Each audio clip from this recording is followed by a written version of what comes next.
আসলে তখন ভালোবাসার মতো একটা বয়স হয় না। একটা মানে 6-এ পড়ো একটা মেয়ের ভালোবাসার মতো কোনো বয়স হয় না। ওটা একরকম ভুল হতে পারে, যেটা লাইফে ফার্স্ট আমি ভুল করেছি। ক্লাস 6-এ হ্যাঁ, কিভাবে হলো সম্পর্কটা শুনি। সম্পর্ক বলতে আমি তখন মানে ভালোবাসা মানে এই সব কিছুই বুঝতামও না, আর তখন ভালোবাসিও নি। বিয়ের পরে একরকম, তার প্রতি আমার আস্তে আস্তে ভালোবাসাটা হয়। ও আমাদের বাসা হচ্ছে মানে মাঝখানে একটা গলি, এই পাশে 2 তলা আমাদের বাসা, ঢাকা খিলগাঁওতে তখন। আচ্ছা। আর ওই পাশে ও 4 তলায় থাকে। ও হয়তো ওর ফ্রেন্ডদের নিয়ে থাকতো। তো আমি একদিন বারান্দায় দাঁড়িয়ে চুল আসলাচ্ছি আর মানে গান টান গাইতেছি। আমি একটু চঞ্চল টাইপের ছিলাম। তাকায় দেখি, উপরের দিকে তাকাইছি, দেখলাম একটা ছেলে তাকায় আছে আমার দিকে 4 তলায়, মানে এক ধ্যানে তাকায় আছে আর মিট মিট করে হাসতেছে। তো আমি কেমন বাজে লাগলো, আমি নিচের দিকে তাকাইলাম। ধর ওইদিকে তাকাবোই না, নিচে তাকায় দেখি ওই ছেলেটাই। কিরে, ব্যাপার কি? এবার আবার উপরে তাকাইলাম, হ্যাঁ আছে। কাহিনী কি, মানে নিচেও যে ছেলেটা, উপরেও সেই ছেলেটা। এখন আমি জাস্ট চেহারাটা মিলাচ্ছি যে এটা কি করে সম্ভব হয়। আমি দৌড় দিয়ে ঘরে আসছি, এসে ভাবিকে ডাক দিয়ে নিছি। ভাবি, দেখে যাও একটা মজার জিনিস। কয় কি? আমি মানে ভাবিকে দৌড় দিয়ে যখন ডাকতে আসছি, নিচে যে ছিল ও চলে গেছে। আচ্ছা। ও আমার দিকে তাকায় ছিল। ওরা দুইজনই আমাকে পছন্দ করতো, বাট আমি তো আর জানি না। ওরা দুইজন মানে আমাকে বলছে বন্ধু, এখন জানি না বন্ধু কিনা। তো আমি ভাবিকে ডেকে নিয়ে যখন দেখাইলাম, ভাবি দেখো ওই উপরে যে ছেলেটা তাকায় আছে এদিকে, ওই ছেলেটা মানে সেম চেহারা, নিচে একজন দাঁড়ানো। কই কই, নিচে কেউ নাই তো। ও, বুঝছি ব্যাপার। তুমি আমার আসলে পছন্দ করো, মানে আমাদের পছন্দ হয় কিনা এটা দেখানোর জন্য ডাইকে আনছো না। ফাইজলামের বুদ্ধি মাথা থেকে ছাড়ো। হাসতে হাসতে ভাবি চলে আসলো। আমি তো ভাবি কি বলতেছে, এই কি বলে না বলে, এইসব ছেলে পাত্তা আছে আমার কাছে। মানে আমি তখন মানে কারোর সাথে কোনো কথা বলা ভাল লাগতো না ব্যাপারটা। এমনি সবার সাথে যেমন ইজি এইভাবে কথা বলতাম। তো প্রতিদিনই দেখা যায় যে আমি আমি কখন কখন ওইদিকে যাই, মানে বাসার ছাদে যাই, আমাকে ফলো করে। দুইজনই আমাকে একসাথে ফলো করে। ও বেশি ফলো করে হচ্ছে আমার হাজবেন্ড। ওই উপরে যে ছিল ও, ওর নাম হচ্ছে সোহেল। ওকে। তো একদিন আমার স্কুলের সামনে এসে প্রায় কিছুদিন এভাবে ফলো করতে আসছে, মানে সরাসরি দেখা হয় না আর কিছু বলতে পারে না। তো একদিন স্কুলের সামনেও একটা গাড়ি নিয়ে আসে। আমি স্কুল থেকে বের হয়েছি, তো গাড়ির গেটটা খুলে দিয়ে বলতেছে ও ভিতরে বসা। বলতেছে আপনি একটু উপরে উঠে, মানে ভিতরে উঠে আসেন আপু, আপনার সাথে 2টা কথা আছে। আমি বললাম তাহলে গাড়িতে উঠতে হবে কেন, আপনি নামেন। পরে বলতেছে আমি নামবো না আপু, এখানে তো আপনার স্কুল, এটা আমি জানি, আপনি আমাকে চিনছেন, আপনার বাসার সামনের বাসাটাই তো আমার, ভয় পাচ্ছেন কেন? আর আমি জাস্ট সামনে যেখানে একটু ফাঁকা আছে, অন্য কোনো লোক আছে, আপনার বান্ধবীরা নেই, এইখানে নিয়ে কথা বলবো, না হলে আপনার বান্ধবীরা আপনার বাবা মাকে বলে দিতে পারে, উল্টাপাল্টা একটা ভেজাল হয়ে যাবে। আচ্ছা ঠিক আছে, কি বলবেন, এত কি কথা আছে? বলতেছে না আপু, জাস্ট 2 মিনিট আপনি চলেন, একটু সামনে যেয়ে আপনি চলে আসেন। আচ্ছা ঠিক আছে। বললো যে আপনার হাতও স্পর্শ করবো না, ভয় নাই, এটা সেটা। উঠলাম ঠিকই, আমাকে আর কিছুই বল নাই, গাড়ির ভিতরে আর কোনো কথাও হয় নাই। নামার পরে ও আমাকে নিয়ে গেছে কোথায়, এটা কাজী অফিস ছিল। আমি তো অবাক হয়ে গেছি, একটা রুম, বাসার মতো আর কি। ভিতরে ঢুকলাম, দেখলাম একজন হুজুর বসা, সামনে টেবিলের উপরে খাতা টাতা কি কি নিয়ে, মানে কাগজপত্র নিয়ে বসে আছে। 2টা মেয়ে ছিল, 3টা ছেলে ছিল। তো আমি জিজ্ঞেস করলাম আপনি কি বলবেন বলছিলেন, সামনে বইলা সামনে সামনে করতে করতে এখানে আসলেন, এখন তো কিছু বলেন নাই এই পর্যন্ত, কি হয়েছে? তো বলতেছে আমি তোমাকে ভালোবাসি,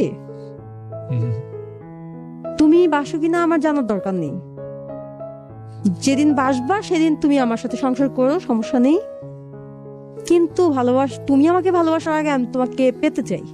বললাম মানে এটা কেমন ধরনের কথা? বলতেছে তুমি আমাকে বিয়ে করো, এখানে জাস্ট এটা কাবিননামা, এখানে সই দিয়ে দাও আর কবুল বলো, তোমার বাসায় তোমাকে পৌঁছে দিচ্ছি, তুমি চলে যাও, জাস্ট আমার সাথে কন্টাক্ট রেখো, যোগাযোগটা রেখো, এইটুকু বলবো। তুমি যেদিন তুমি ইচ্ছে করো যে হ্যাঁ আমি এখন আপনাকে আমার ভালো লাগে, আমি সেদিনই তোমাকে আমি হাজবেন্ডের দাবি নিয়ে তোমার সামনে দাঁড়াবো। আমি তো না, এটা হতে পারে না, আমি কেন আপনাকে বিয়ে করব, এটা সেটা আমি মানতে চাচ্ছি না দেখে। আর ওইদিকে আমার বাসায় তো যেতে দেরি হচ্ছে, আমার বাবা তো আমার আম্মুকে মেরেই ফেলবে একরকম। আমাকে এতটা ভালোবাসে, আমাকে এক পলক না দেখলে আব্বু থাকতে পারে না। তো আমি চিন্তা করতেছি আমার বাসার কথা, আর ও আমার এইখানে আটকায় রাখছে যে বিয়ে না করে এখানে সাইন না দিলে আমি বেরোতে পারবো না। ও কান্নাকাটি করতেছে, হাত টাত কেটে ফেলার জন্য করতেছে, ঠিক আছে, বোতল একটা ভাঙে হাত কাটার জন্য চেষ্টা করতেছে, সবাই ধরে রাখছে, ওই ছেলে যে 3টা ছিল ওরা আইসা ধরছে, এই কি করতেছিস, পাগলামি করিস না আপু, দেখেন ওর জীবনটা এখন আপনার হাতে, সবাই মিলে বুঝাচ্ছে আমাকে। ওনার তখন বয়স কত, আপনার সাথে ওনার ডিফারেন্সটা কত? প্রায় 12-13 বছর হবে। 12-13 বছর। আপনি তখন কোন ক্লাসে পড়েন বললেন? তখন ও অনেক বড়। আচ্ছা, আপনি তখন কোন ক্লাসে পড়েন? আমি তখন ক্লাস 6-এ। ও ছিল উনি কি করেন তখন? ওর 3টা ব্যবসা ছিল, একটা হচ্ছে টেস্টিং সল্টের কারখানা ছিল। উনি নিজে ব্যবসা করতেন? হ্যাঁ। তার উনি একজন ব্যবসা করছেন, তার যথেষ্ট ম্যাচিউরড, এবং আপনি মাত্র স্কুলে ক্লাস 6-এ পড়েন। আচ্ছা, এরকম পাগলামি করছেন ওই কাজী অফিসে, তারপরে কি হলো? তো কাজীও নারাজ, বিয়ে আমার বিরুদ্ধে যে উনি বিয়ে দিতে পারবে না এরকম বলাতে কাজীকে অনেক বকাটকা দিচ্ছে, এই করছে। তো আমি মনে মনে চিন্তা করলাম বাসায় তো আমার যেতেই হবে, ওদের কথাটা বড় কথা না, এইখানে সই দিচ্ছি না কি করতেছি, আম্মু আব্বু তো দেখতেছে না, যাক সই দিয়ে আমি এইখান থেকে আগে বাইচা যাই।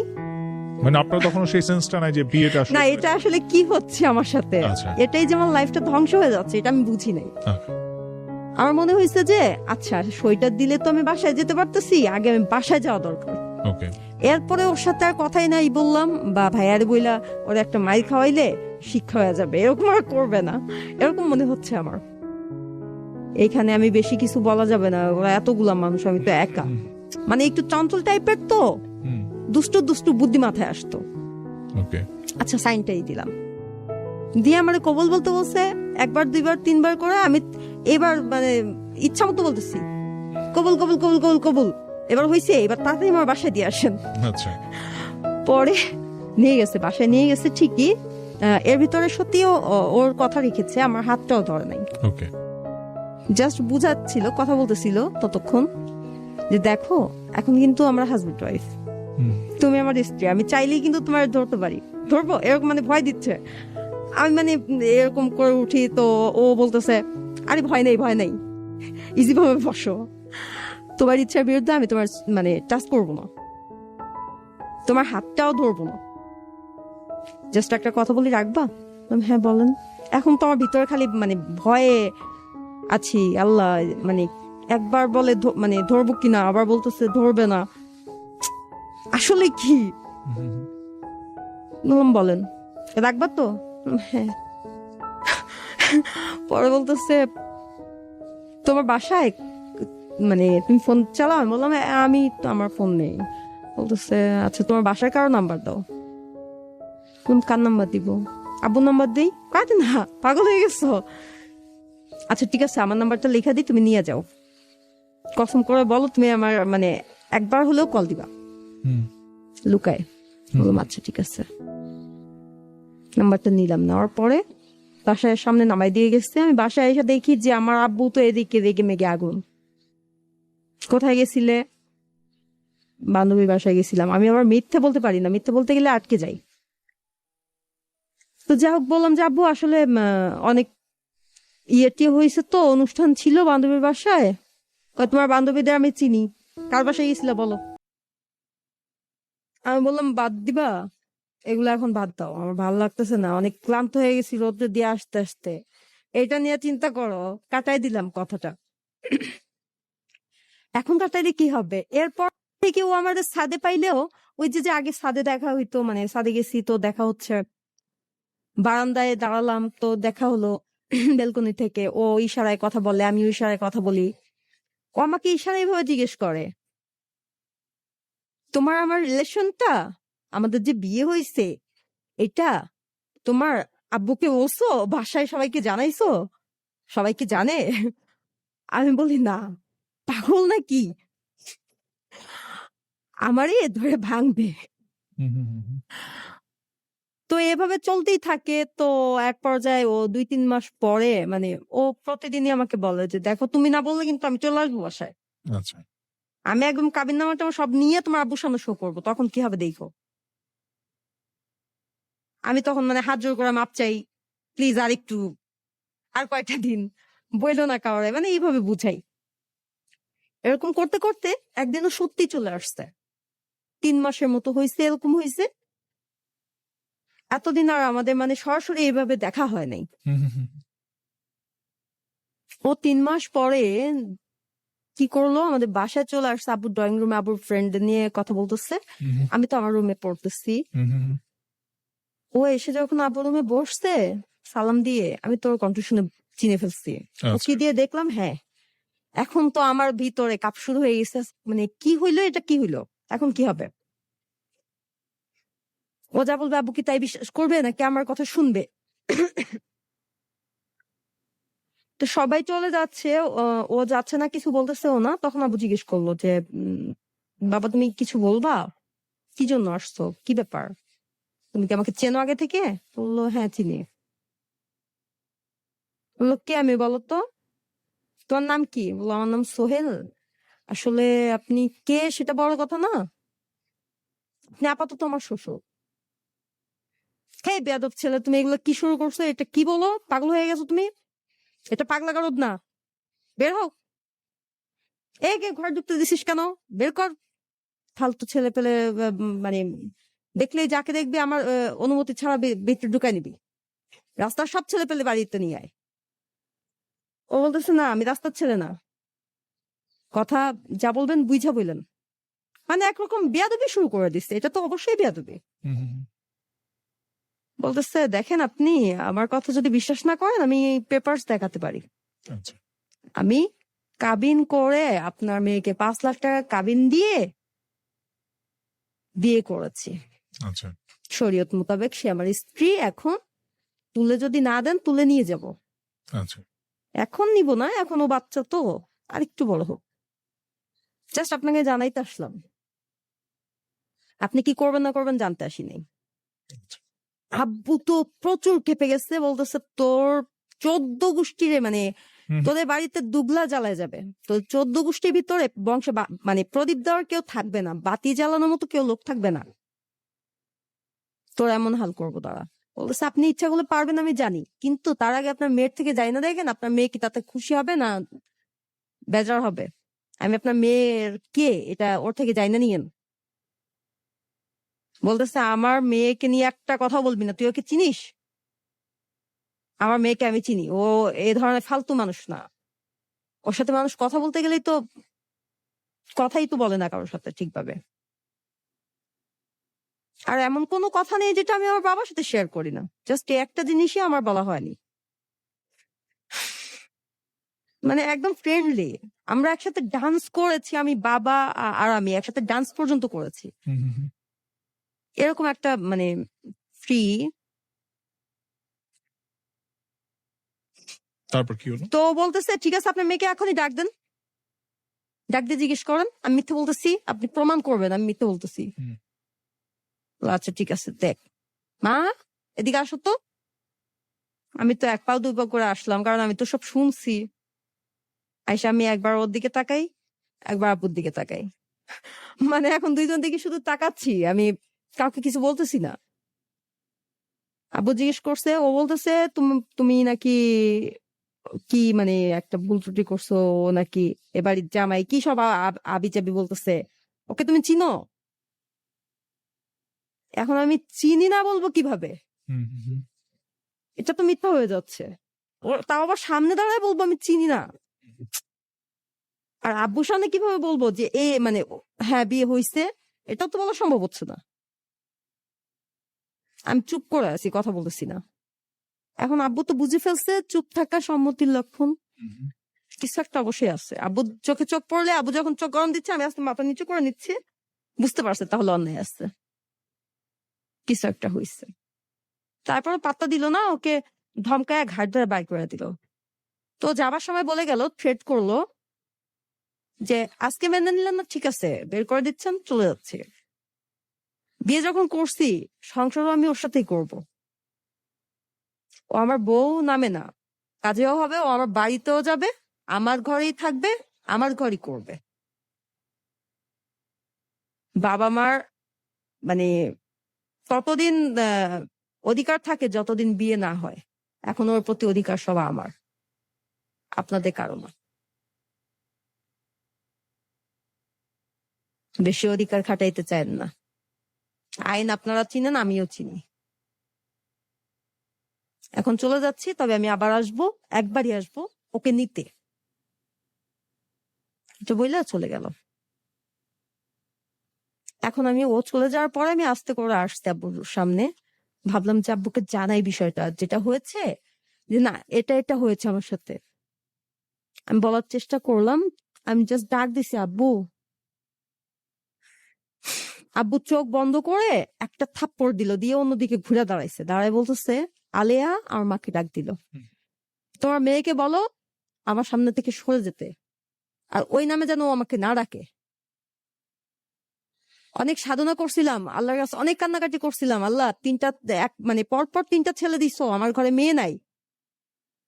বংশের মধ্যে সবার মেয়ে আছে, আমার মেয়ে নাই। আমার ঘরে তুমি একটা মেয়ে দাও, একটা মেয়ে দাও। যদি জানতাম আমার ঘরে এমন কেউ আসবে, আল্লাহ আমার এত কান্নার পরে এমন কাউকে দিবে যে আমার মানিজ্যটা পর্যন্ত বুঝবে না, রাখতে পারবে না। সে প্রেম করা শিখে গেছে ক্লাস 6-এ। বাবা, যে চন্দ্র সূর্যের চেহারা দেখে না, মানে ঘর থেকে যে বের হয় না, স্কুল আর কোচিং তাও কিনা, যথেষ্ট গার্ড মানে দেওয়া হয়। আমার ভাইয়াদের মানে আমার সাথে পাঠায়, আবার নিয়ে আসে স্কুল ছুটি হইলে। সেক্ষেত্রে এরকম মানে হয়ে যাচ্ছে, সে তো অনেক পথ চলা শিখে ফেলছে। যাই হোক, ওকে বলে দাও যতদিন মানে ও যেন আর জীবনে যতদিন বাইচা থাকে, আর আমি যতদিন বাঁচি। তো এটা বলার পরে যে কি হয়েছে আমার সাথে সেটা শুনলো না, শুনলে বুঝতে পারতো। চলে আসলাম আমিও রাগ করে, কান্না করতে করতে আমার রুমে। কান্না করলাম অনেক। 2 দিনের মতো এরকম আমরা বাপ বেটি মানে কেউ কারো মুখ দেখি না, কথা বলি না, একই বাড়ির ভিতরে একই ঘরের ভিতরে, কিন্তু যে যার যার রুমে। আমি যদি ডাইনিং রুমে যাই, আব্বু জিজ্ঞেস করে উনি কোথায়, তিনি কি ডাইনিং রুমে আছেন? যদি মা বলে জি হ্যাঁ আছেন, তো বলে ঠিক আছে, উনি চলে গেলে বললেন আমি পানি খাবো, আমি যাবো ডাইনিং রুমে, আর নাইলে তুমি নিয়ে আসো, পানি নিয়ে আসো। বাট এই যে আপনার বাসা থেকে কি কোনো টোটালি মুখ রকমের, দেখা দেখি বন্ধ। আপনার বাসা থেকে কি কোনো রকমের ইনিশিয়েটিভ নেওয়া হয় নাই? মানে এই ঘটনাটার পরে আপনার সাথে কথা বলছে না, কিন্তু এই যে একটা ছেলে এলো বাড়িতে এই ধরনের কথাবার্তা বললো, এটা নিয়ে আপনার ফ্যামিলি কোনো রকমের আমার ফ্যামিলি বলতে কি, আমার আব্বুর সামনে দাঁড়িয়ে কথা বলার মতো এমন কাউকে আমি মানে জাস্ট ফ্যামিলি না, হুম, কাউকে দেখিনি। আচ্ছা গোপালগঞ্জ, আমাদের গ্রামের বাড়ি হচ্ছে গোপালগঞ্জ।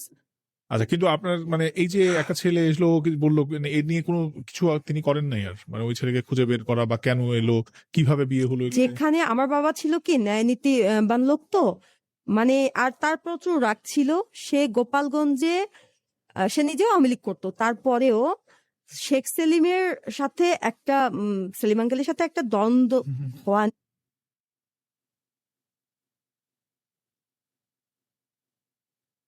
কে সে জানান যে এগনেস্টে এরপরে নির্বাচন কি করে হলো? মানে দেখায়। এরপরে কি হলো?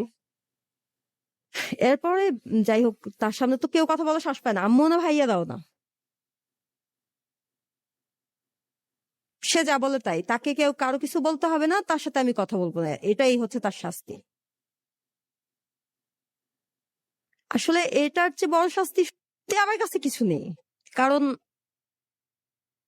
আমার লাইফে আমি বাবাকে যতটা ভালোবাসি আর বাবা আমাকে যতটা ভালোবাসতো, এটা বলার মতো না। একদম শিশুবেলা থেকেই মানে বাচ্চারা যখন এই যে 2 বছর 2-2.5 বছর বয়সে তো মায়ের কাছেই বেশিরভাগ থাকে, আমি আমার বাবার কাছে থাকতাম, এতটা ভালোবাসতো আমাকে। এখন তার থেকে বিরত থাকাটা আমার কাছে অনেক কষ্টের ব্যাপার না? 2 দিনের দিন আমার আব্বু ব্রেন স্ট্রোক করলেন।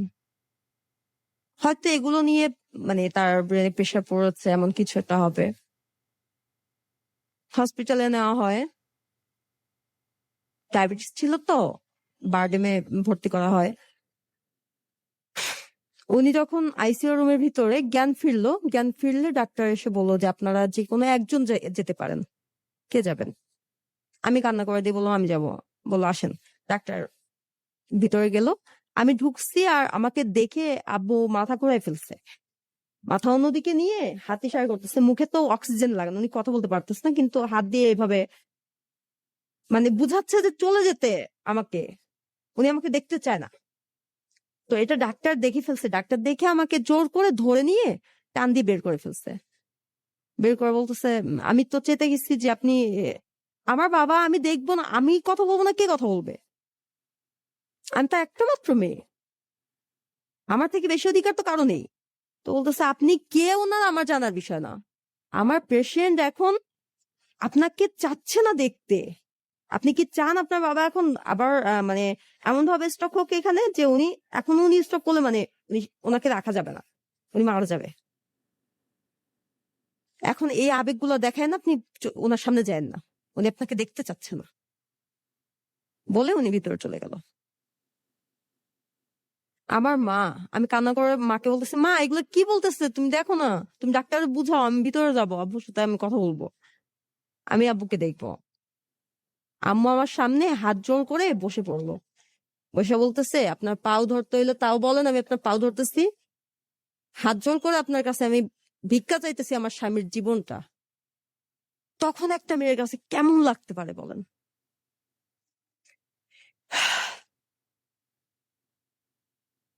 আম্মু আম্মু আমাকে বলতেছে যে তার স্বামীর জীবন, আমার বাবা না, তার স্বামী বলতেছে যে আমার স্বামীর জীবনটা আপনি ভিক্ষা দেন আমারে, আপনি বাসায় চলে যান, আপনি এখানে থাকেন। যা করছেন নাটক, বহুত নাটক দেখাইছেন, যার জন্য এখন লোকটা এখানে শুয়ে থাকতে হচ্ছে, মৃত্যুর সাথে লড়তেছে। আর এখন আপনার সামনে যায় আপনি তাকে শেষ করে দিয়েন না। আমি তাকে হারাইতে চাই না, আমার ছেলেরাও তাকে হারাইতে চায় না। আমি চলে আসলাম, কান্না করতে করতে চলে আসলাম। আর ভাবলাম যে যার জন্য এত কিছু হলো, ওর আজকে খবর আছে, আমি আজকে ওকে মারবো, নাহলে নিজে মরবো। ফোন দিলাম, আপনি কোথায়?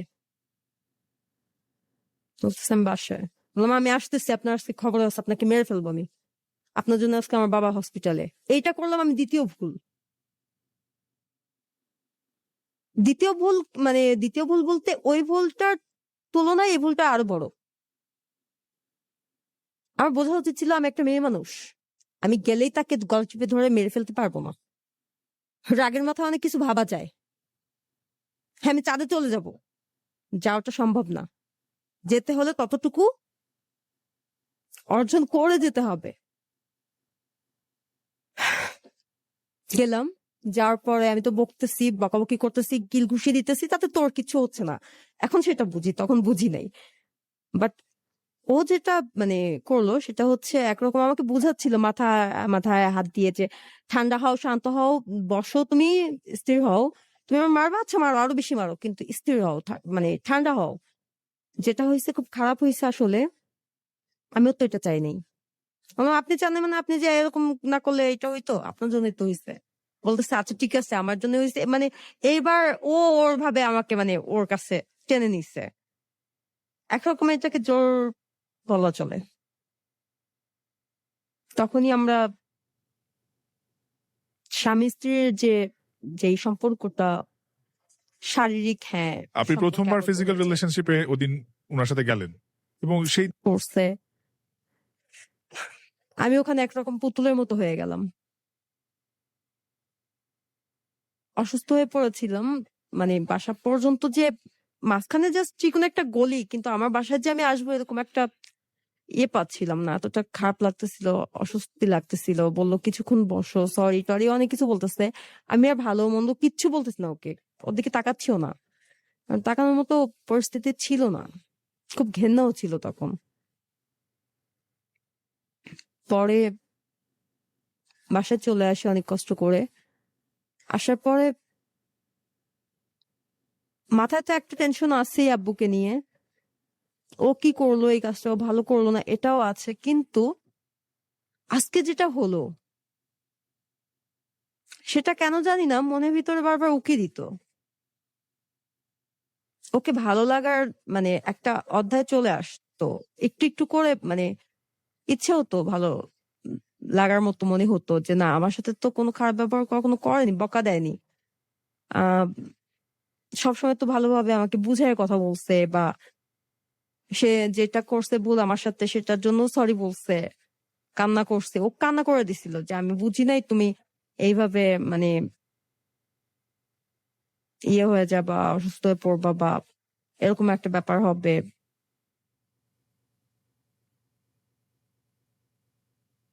তো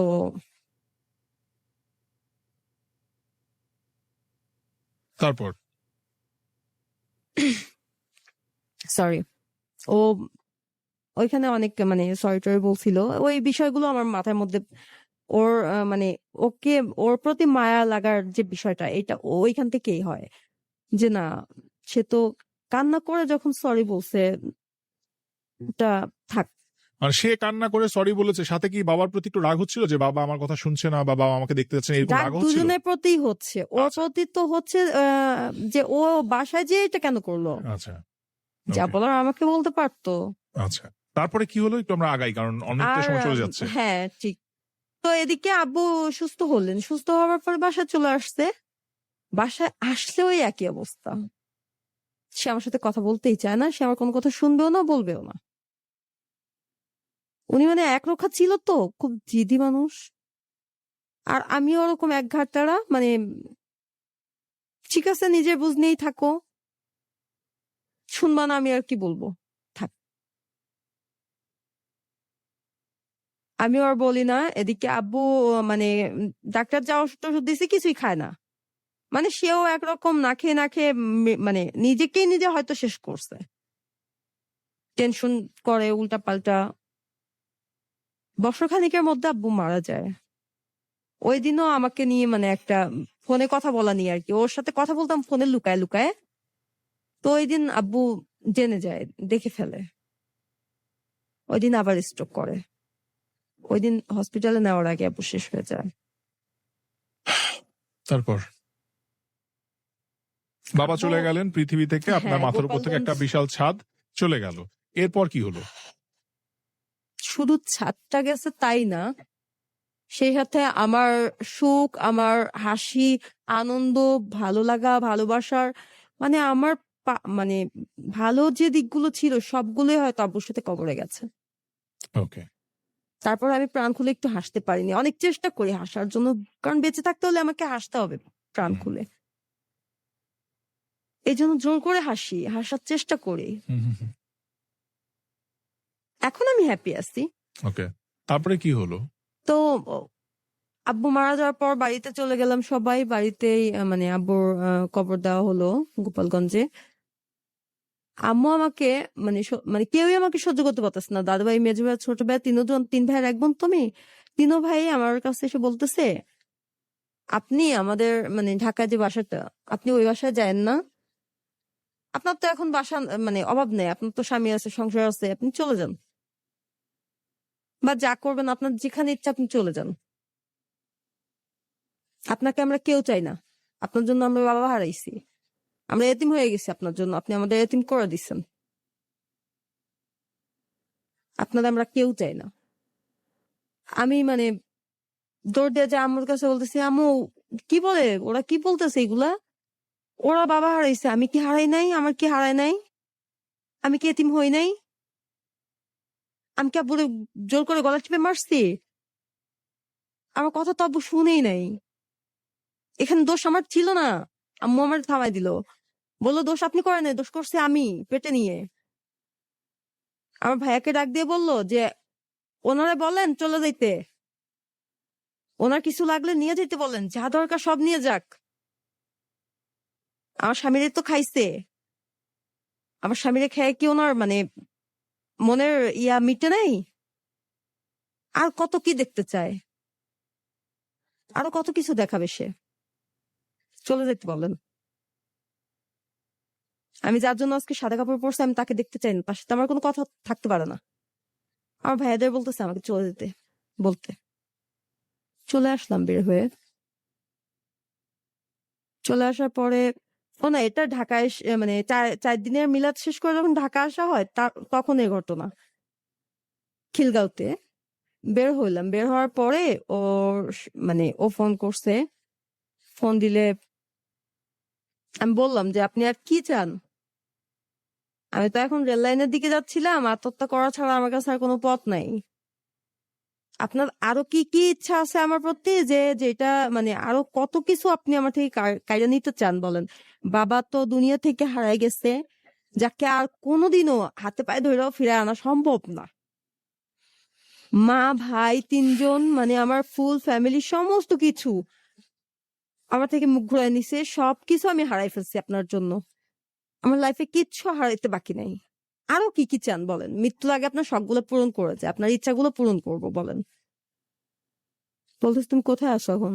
বললাম, বাসার সামনে। কোন দিকে যাবো আমার মাথায় কাজ করতেছে না, আমি কোথায় যাব? রেল লাইনের তলায় যেয়ে পড়বো, নাকি কোনো সাঁতার তো জানি না, কোনো কোনো জলাশয়ে গিয়ে গিয়ে ঝাঁপ দিব? মানে আমি বুঝি পারতেছি না আমি কি করব, নাকি কোনো ওভারব্রিজের উপরে যে লাফ দিব? কোনটা করলে বেটার হয়?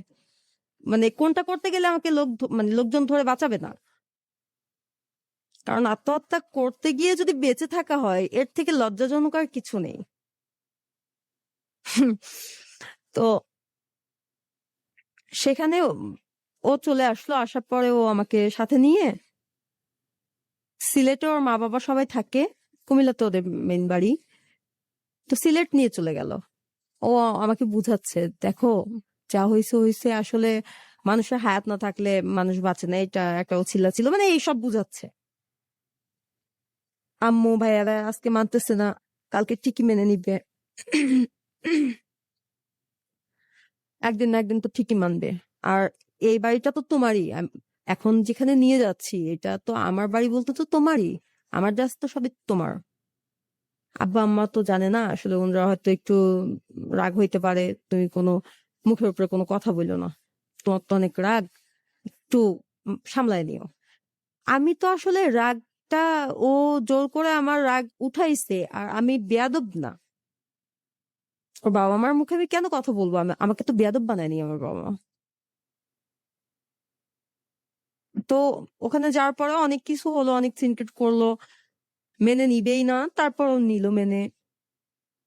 এক পর্যায়ে ফ্যামিলিতে সবাই অনেক অত্যাচার করতো, সবার মানে এতগুলো মানুষ সবার কাপড় চোপড় ধোয়া, মানে সবার কাজগুলো সব আমার উপর চাপাই দিত। শুধু তাই না, সেগুলো করার পরেও এটা হয় না, এটা এমনি করছো কেন, এটা অমনি করছো কেন। ছোট ননদের হাতে মার খাইছি। সে আমার থেকে বয়সে বড়, কিন্তু হিসাবে তো সে আমার ছোট। ছোট আপা বড় আপা বলে ডাক দিতাম, কারণ এত বড় মেয়েকে আমি কি করে নাম ধরে ডাক দিব, লজ্জা লাগতো। আর এদিকে ওই টাইমটায় ও আমাকে মানে অনেক ভালোবাসতো। কাজে থেকে এসে আমার মানে বারবার জিজ্ঞেস করতো, ওরা অনেক বেশি বকাঝকা করে না, বাদ দাও, এইটা ওইটা অনেক কিছু বুঝাইতো। মানে ওইটাতে আমি ভুলে যাইতাম, সারাদিনের সমস্ত ক্লান্তি দূর হয়ে যেত। একটা সময় যখন বড় ছেলেটা হয়, বড় ছেলে হওয়ার পরে দেখা যায় যে এখন ইদানিং ও আমাকে মানে সারা বাড়ির সবাই যেভাবে বকাঝকা করে, এদের বকাটা একটু কমলেও এরা হয়তো দিনের বেলা একটু হেসে টেসে কথা বলে, এখন আগের মতো তেমন চালায় না। তবে ওর দিক থেকে আসলো এবার চাপটা। আচ্ছা। রাত্রে দেখা যায় পা টিপতে টিপতে ও ঘুমায় গেছে, আমি ওর পার উপরেই মানে ঝিমাইতে ঝিমাইতে ঘুমাই পড়ছি। রান্না ভালো হয় না, মাথার উপরে ঢাইলা দিছে। এরকম ভাবে অনেক অত্যাচার করতো, কিছু থেকে কিছু হইলেই মারধর করতো। আর আপনার ফ্যামিলি বাবা মা বা মা, আমি তো এখন সিলেটে, কিন্তু তাদের সাথে কি যোগাযোগ আছে কিনা? তারা কি যোগাযোগ তাদের নাম্বার আমার কাছে ছিল, আমি মাঝে মাঝে ফোন দিতাম, ফোন দিয়ে কান্না করে বলতাম, মা তুমি শুনতে না চাইলেও আমি জোর করে বলবো, এটুক তোমার শুনতেই হবে। হুম, কসম টসম দিয়ে ফেলতাম যে একটু শোনো। এমন এমন হয়েছিল আমার কাছে, খুব দ্রুত ভাবে বলে ফেলছিলাম। হুম, হুম, হুম। তো একটা সময় মা পরে বলল, ঠিক আছে যা হবার হয়ে গেছে, আমার কপালে ছিল যা তাই হয়েছে, তুমি তো সুখে আছো, তুমি সুখে থাকো, দোয়া করি, কিন্তু মনে হয় না সুখ পাবা। আমার মা আমাকে এভাবে বলতো যে সুখে থাকো দোয়া করি, কিন্তু মনে হয় না সুখ হবে তোমার। কারণ ও একটা অমানুষ, ওই দিনই বুঝে ফেলছি যেদিন তোমার বাবার মুখে তর্ক করছে। তোমার বাবার সাথে বেয়াদবি দেখেই বুঝতে পারছি ও কত বড় অমানুষ। ও তোমাকে সুখ দেবে না কোনোদিনও মা, তুমি সুখের আশায় চলে গেছো তো। যাও। তারপরে কি হলো? তারপরে এদিকে আমি মানে ওদের দেখা যাচ্ছে যে এখন ও আমার প্রতি উল্টো রিয়েকশন করে, মারধর করে, তবুও আমি আছি। আশেপাশের মানুষ পর্যন্ত মানে অনেক সময় এসে আমাকে বলতো, এক এক মহিলা, দেখো এগুলো দেখা যায় না, সহ্য করা যায় না, তুমি প্রতিবাদ করো না কেন, তুমি আরো তোমার বাপের বাড়িতে চলে যাও, সেটাই ভালো হবে। যায় বাপ মার হাতে পায়ে ধরা, বাপ নেই তোমার মায়ের তোমার ভাইদের হাতে পায়ে ধরা বুঝায় বলো যে আমি চলে আসছি একবারে, মানে আর ফালাই দিও না, ঠিকই মাইনা নিবে। এখানে যাও, যত অত্যাচার সহ্য করো। আমি আরো তাদের উপর খেপে যেতাম যে আপনারা বলার কে, এটা আমার ব্যাপার, আমার হাজবেন্ড আমার মারুক কাটুক আমি বুঝবো। একদিন ও কি করলো, ও এরপরে মানে যখন আমার বড় ছেলেটার বয়স 2.5 বছর, তখন আমার ছোট ছেলেটা হয়। 3 দিনের দিন ও আমাকে এমন ভাবে মারধর করে, তা কি নিয়েছিল।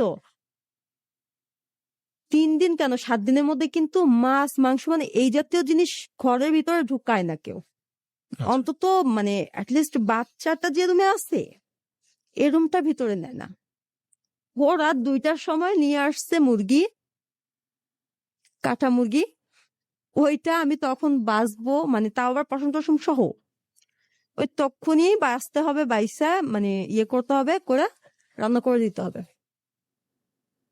তা আমি বললাম যে তাহলে আমি তো এখনো ভাত খাই নাই তোমার জন্য, তাহলে ভাত নেই, তুমি ভাত খাও, আমি বাইসা পরে খাবো নি। রাত তো 2টা 2:30 বাজে গেছে, তোমার ভাত দিয়া তারপর আমি বাঁচতে বসি। আর দেখো এটা তুমি কাজটা কি করলা, এই ঘরে এরকম অবস্থায় নাকি ঘরের মধ্যে এগুলা ঢুকাইতে নাই, আল্লাহ জানে ওর যদি কিছু হয় এরপরে। হুম, এটুকু ছিল আমার অপরাধ। আচ্ছা। এই অপরাধটার জন্য মানে কাত হয়ে শুইছিল তো আইসা ডাক্তার আইসা, ওই কাত অবস্থায় আমাকে এভাবে লাথি মারলো, আমি পড়ে গেছি। কারণ তখন এতটা ক্লান্ত, আমি হাইটা কাইক দিয়ে সামনে এগোইতে আমার কষ্ট হতো। বুঝতে পেরেছি। পড়ে যাই, পড়ে যাওয়ার পরে এরপর ইচ্ছা মতো চুল ধরে আবার উঠাইলো, উঠাই দেওয়ালের সাথে আবার ঘাই দিল, আবার মানে নিচে ফেলায়, আবার এরপর পেটের উপরে ইচ্ছা মতো পাড়াইলো। কি বলবো, রক্তাক্ত হয়ে গিয়েছিলাম,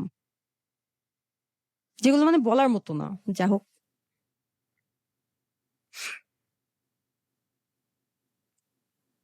অনেক অত্যাচার সহ্য করেছি লাইফে, তবুও ভেবেছিলাম যে ওই তো আমার লাইফের ফার্স্ট মানে এমন কেউ যাকে আমি আমার বিয়ের পরে ধীরে ধীরে আমি ভালোবাসতে শিখেছি, যার মানে যে আমাকে জোর করে বিয়ে করলো, আমাকে ভালোবাসা আবার শিখিয়েছেও, যে আমাকে কোনো একটা টাইম ভালোবেসেছিল, আবার লাইফে ফার্স্ট কিনা একরকম বলা চলে রেফ এটা। যাই হোক, সব কিছুর মধ্যে আছে আর কি, সবটা পেয়েছি, ওকে। কম আর বেশি হয়তো তার থেকে জ্বালাটা বেশি পেয়েছি, আর ভালোবাসাটা ছিল সাময়িক, ওকে। মাস 6-8। ওই বড় ছেলেটা হওয়ার আগ পর্যন্ত 1 বছর এই ছিল ভালোবাসা। আসবো পুষ্প, আবারও তো রাত্রে বাসায় আসে, ওর সাথে একটা মেয়ে, কালো মতো একটা মেয়ে, লম্বা। ও বলে যে পুষ্প, আসলে ওর নাম হচ্ছে কলি, ওকে তোমাকে বিয়ে করার অনেক আগে ওকে পছন্দ করতাম, কিন্তু ও এখন অন্য কারোর স্ত্রী, ও বিয়ে করে ফেলছে। আমিও এখন দুইটা ছেলের বাবা, আমার কি আর এসবের মানে আমাদের দুইজনের কারোরই এইগুলো মাথায় নেই। এখন আমরা ভাই বোনের মতোই দুইজনকে দেখি। তো ও মানে আমিও বিশ্বাস করে নিলাম, কারণ ওকে প্রচুর বিশ্বাস করতাম। লাইফে তো কখনো ঠক খাইনি, ওই তো আমার ফার্স্ট। এই জন্য আমি ওকে মানে ঠকটা কি এটা আমি বুঝতাম না, যা বলতো এটাই বিশ্বাস করতাম। ও যে মিথ্যে বলবে এটা আমি ভাবতে পারতাম না, কেন বলবে? তো ও বলতেছে যে ও নাকি আসছে মাজার দেখতে, বললো যে ও তো মাজার দেখতে আসছে কলি। এত রাত্রে মেয়েটা যাবে কোথায়, যদি কোনো বিপদ হয় এই জন্য সাথে করে নিয়ে আসছি। খারাপ করছি বলো? তুমি রাগ করছো? তুমি কেন রাগ করবো? তুমি তো বললাই সে তোমার বোনের মতো, তোমার দুইটা বোন আছে, তুমি তাদের মতোই বললা, তাহলে এখানে আর রাগ করার কি থাকে পাগল? ভালো করছো, একটা মেয়ে বিপদে পড়বে সেটা তো খারাপ একটা ব্যাপার। তো রাত্রে খাওয়া দাওয়া শেষে আমি পাশের রুমে বিছনা ছাড়াটা এই করতেছি। ও বলতেছে এই তুমি বিছনা ছাড়তেছো কেন, কি হয়েছে? কলিয়া পড়বে না? বলছে পাগল হয়ে গেছো তুমি?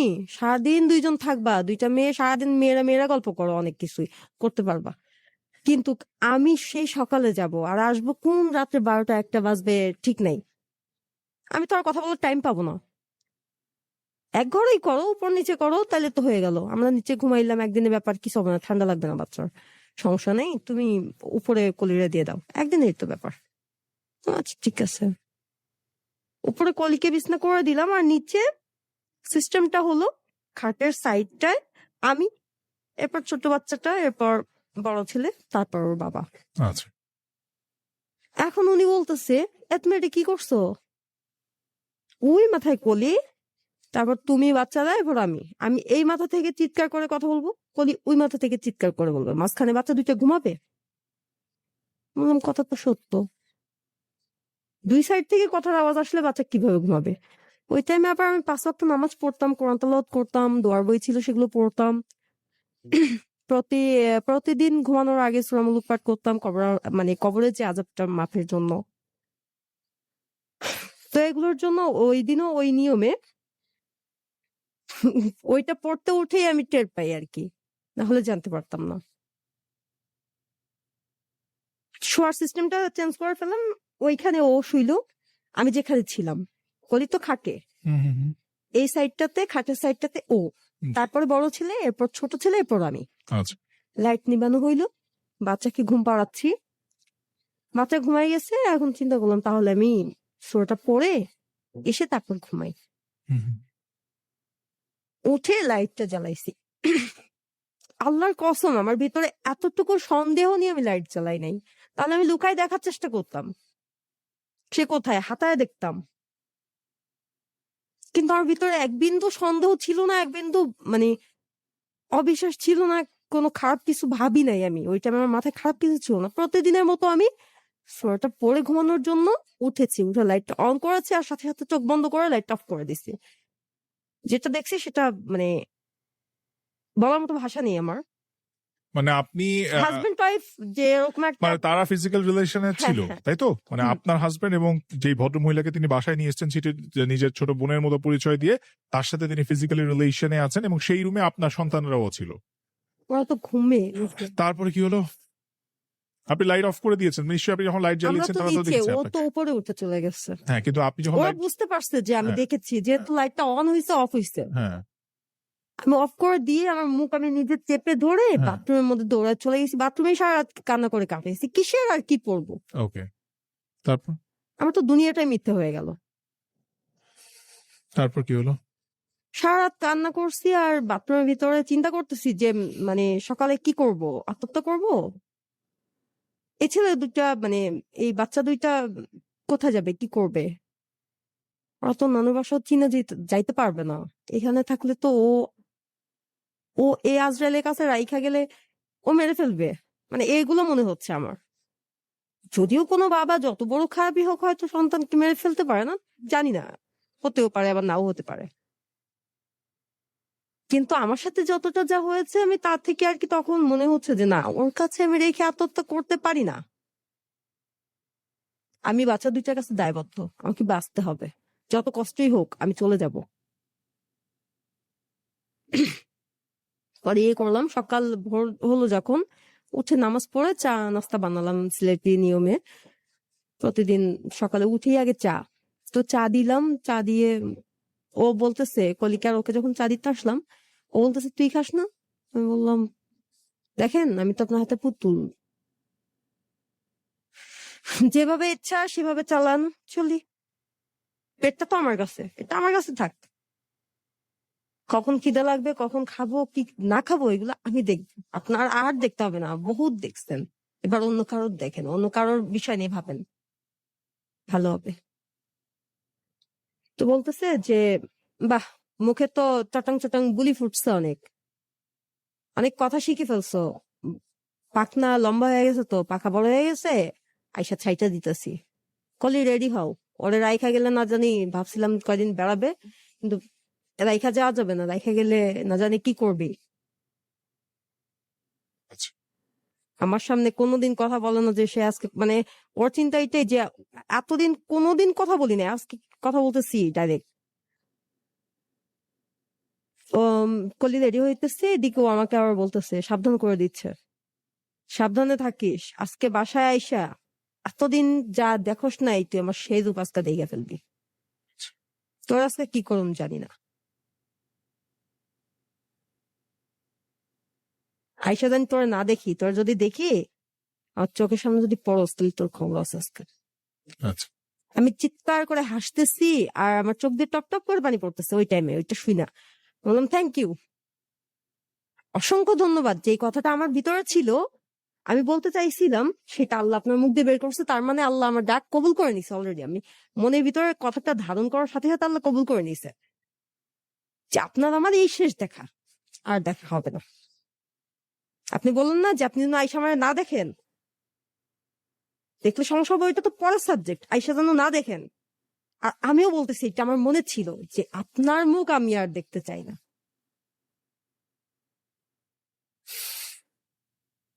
আপনাকে মানে ভালোবেসে তার পরবর্তীতে ঘৃণা করে যদি আমার বেঁচে থাকা সম্ভব না হয়, আমি যদি আত্মহত্যা করতে বাধ্য হই, আমি যদি আপনার ভালোবাসার কাছে হেরে গিয়ে আপনার এত জঘন্যতম চেহারার কাছে, মানে এটা আমার মনে না থাকে, ওইটাই মনে থাকে, তাহলে তো অবশ্যই আমি হেরে যাব, আমি আত্মহত্যাই করব।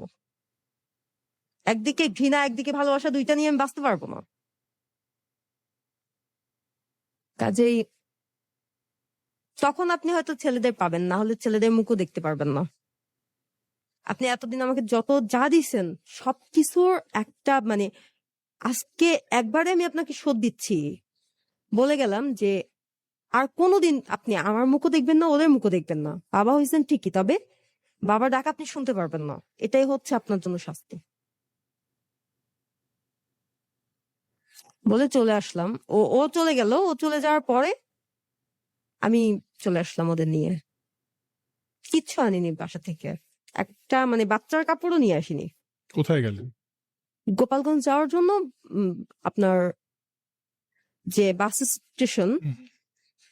ওইখান থেকে হচ্ছে আপনার কি যেন ইউনিক, হুম। ইউনিক কাউন্টারে গেলাম, ওকে। ইউনিকে উঠলাম।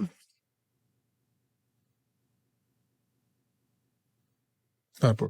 ইউনিকে উঠে ঢাকা, ঢাকা থেকে তারপরে গেলাম বাড়িতে।